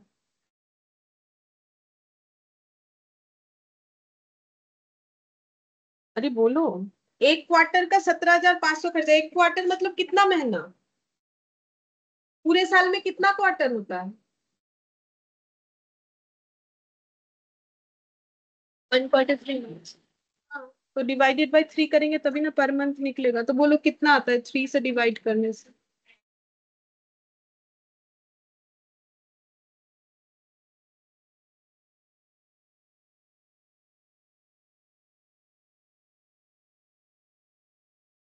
Five eight three three point three three. Depreciation per month, तो डेप्रिसिएशन कितना है 2 लाख पर एनम दे दिया है, ठीक है, तो हमें पर मंथ निकालना है, तो 2 लाख पूरे साल भर का है, तो डिवाइड कितने से करेंगे फिर?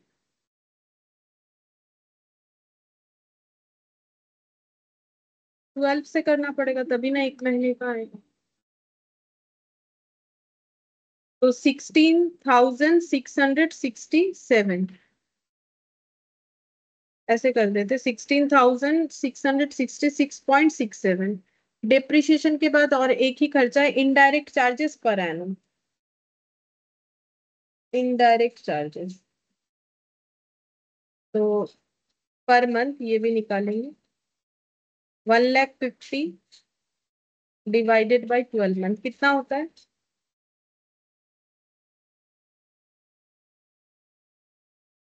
12,500। अच्छा, तो बस ये खर्चा मंथ का निकल गया। अब टोटल कितना होगा? 5833.33 प्लस 1666.67, तो 20,000। नहीं, 20 तो नहीं आना चाहिए, 35 आना चाहिए। क्या मेरा गलत हुआ है, कुछ 35 आ रहा है?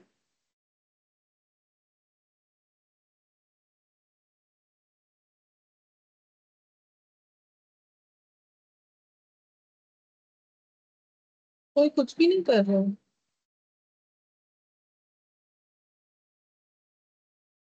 मतलब अगर हम गलत भी लिख देंगे तो नहीं चलेगा। 35,000 आ रहा है। अच्छा, अब ये हो गया मशीन ऑपरेट करने का खर्चा। ऊपर लिखा हुआ है कि ये खर्चा है एक्सपेंसेस रिगार्डिंग द मशीन, ये ओनली मशीन का खर्चा है टोटल, ठीक है। अच्छा, अब मशीन चलने का खर्चा इतना, सिर्फ मशीन चलने का खर्चा। और मशीन चला कितना घंटे है, मशीन कितना घंटे चला है, इतना जो खर्चा हुआ कितना? हाँ बोलो। 3,500 आवर्स, ठीक है। तो अब हम लोग रेट निकाल लेंगे। तो machine without computer, machine without computer कितने घंटे चला था, यहाँ पर ऊपर देख के बता सकते हो। विदाउट कंप्यूटर कितने घंटे चला? 1,500 आवर्स। और मशीन विथ कंप्यूटर कितने घंटे चला? 2,000 आवर्स, ठीक है। तो मशीन कितना कितना घंटा चला वो मैं पता चल गया। मशीन चलने का टोटल खर्चा है 35,000, तो फिर मुझे ये बताओ कि यहाँ और यहाँ कितना कितना खर्चा जाएगा। तो 35,000 रुपीज का खर्चा होता है 3500 आवर्स चलने से। तो पर आवर का खर्चा कितना हुआ बोलो। 35,000 का खर्चा होता है 3500 आवर चलने से। तो पर आवर का खर्चा कितना हुआ बोलो। 10। तो 1500 घंटे चलने का कितना हो जाएगा। 15,000।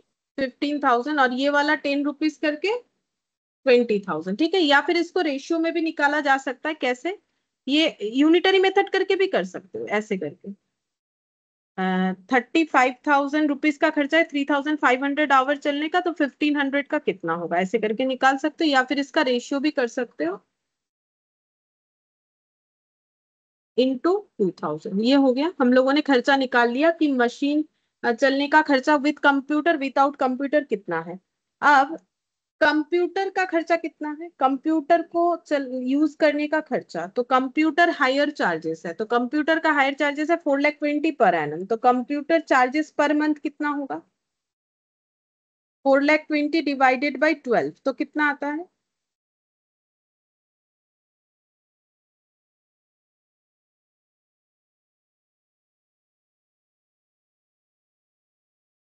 35,000। 35,000। ठीक है, तो यहाँ पर टोटल खर्चा कितना आ जाएगा 70,000, मतलब विद कंप्यूटर।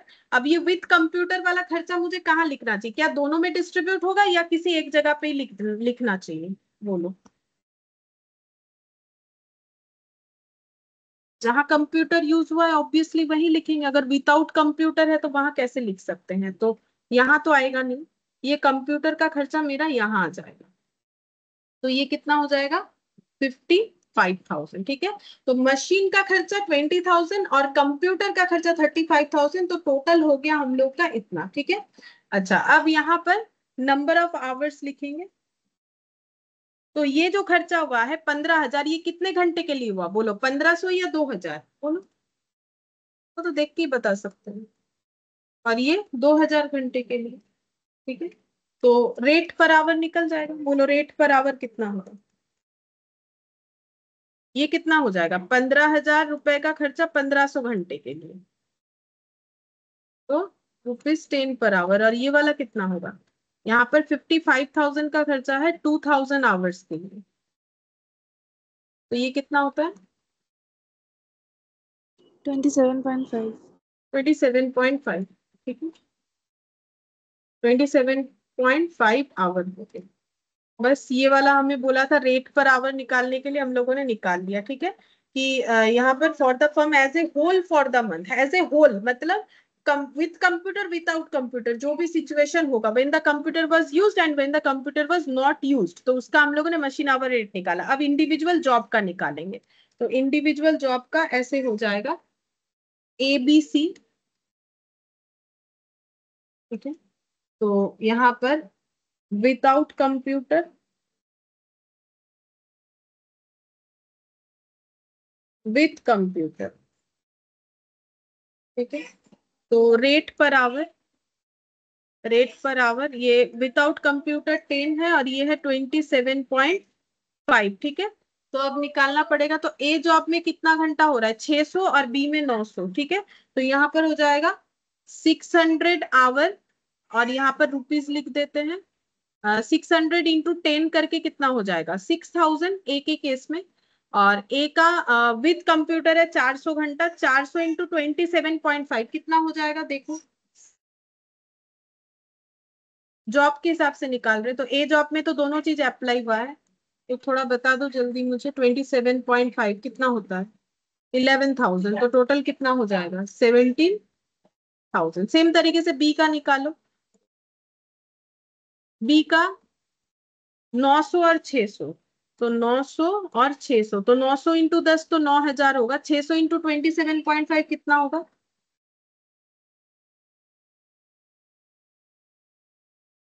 16,500।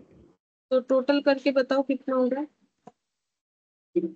25,500। और सी के केस में भी दोनों है, नहीं, एक ही है। सी के केस में ये तो ब्लैंक है, विथ कंप्यूटर 1000 है, तो ये वाला ब्लैंक 1000 घंटा 27.5 करके 27500 हो जाएगा, 27500, और यहाँ पर हो जाएगा 1000। ठीक है, तो ये हम लोगों ने निकाल लिया कि जॉब वाइज कितना खर्चा है। अब हमें रेट भी निकालना पड़ेगा, क्योंकि rate for A and B दोनों पॉइंट के लिए निकालने के लिए बोला है। तो यहाँ पर निकालेंगे मशीन आवर रेट। तो 17,000 रुपए का खर्चा हो रहा है 1000 घंटे के लिए। तो जॉब ए का रेट कितना आ रहा है? 17 रुपए। ठीक है, एट द रेट ऑफ 70।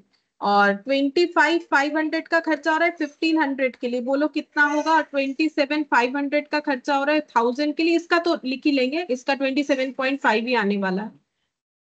ये वाला सिर्फ बता दो। 17।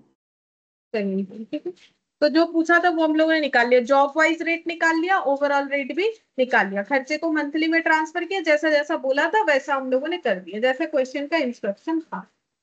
ठीक है, अच्छा, बस आज हम लोग इतना ही करेंगे, बाकी जो है नेक्स्ट क्लास में करेंगे।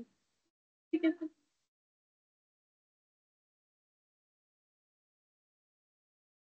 Thank you ma'am.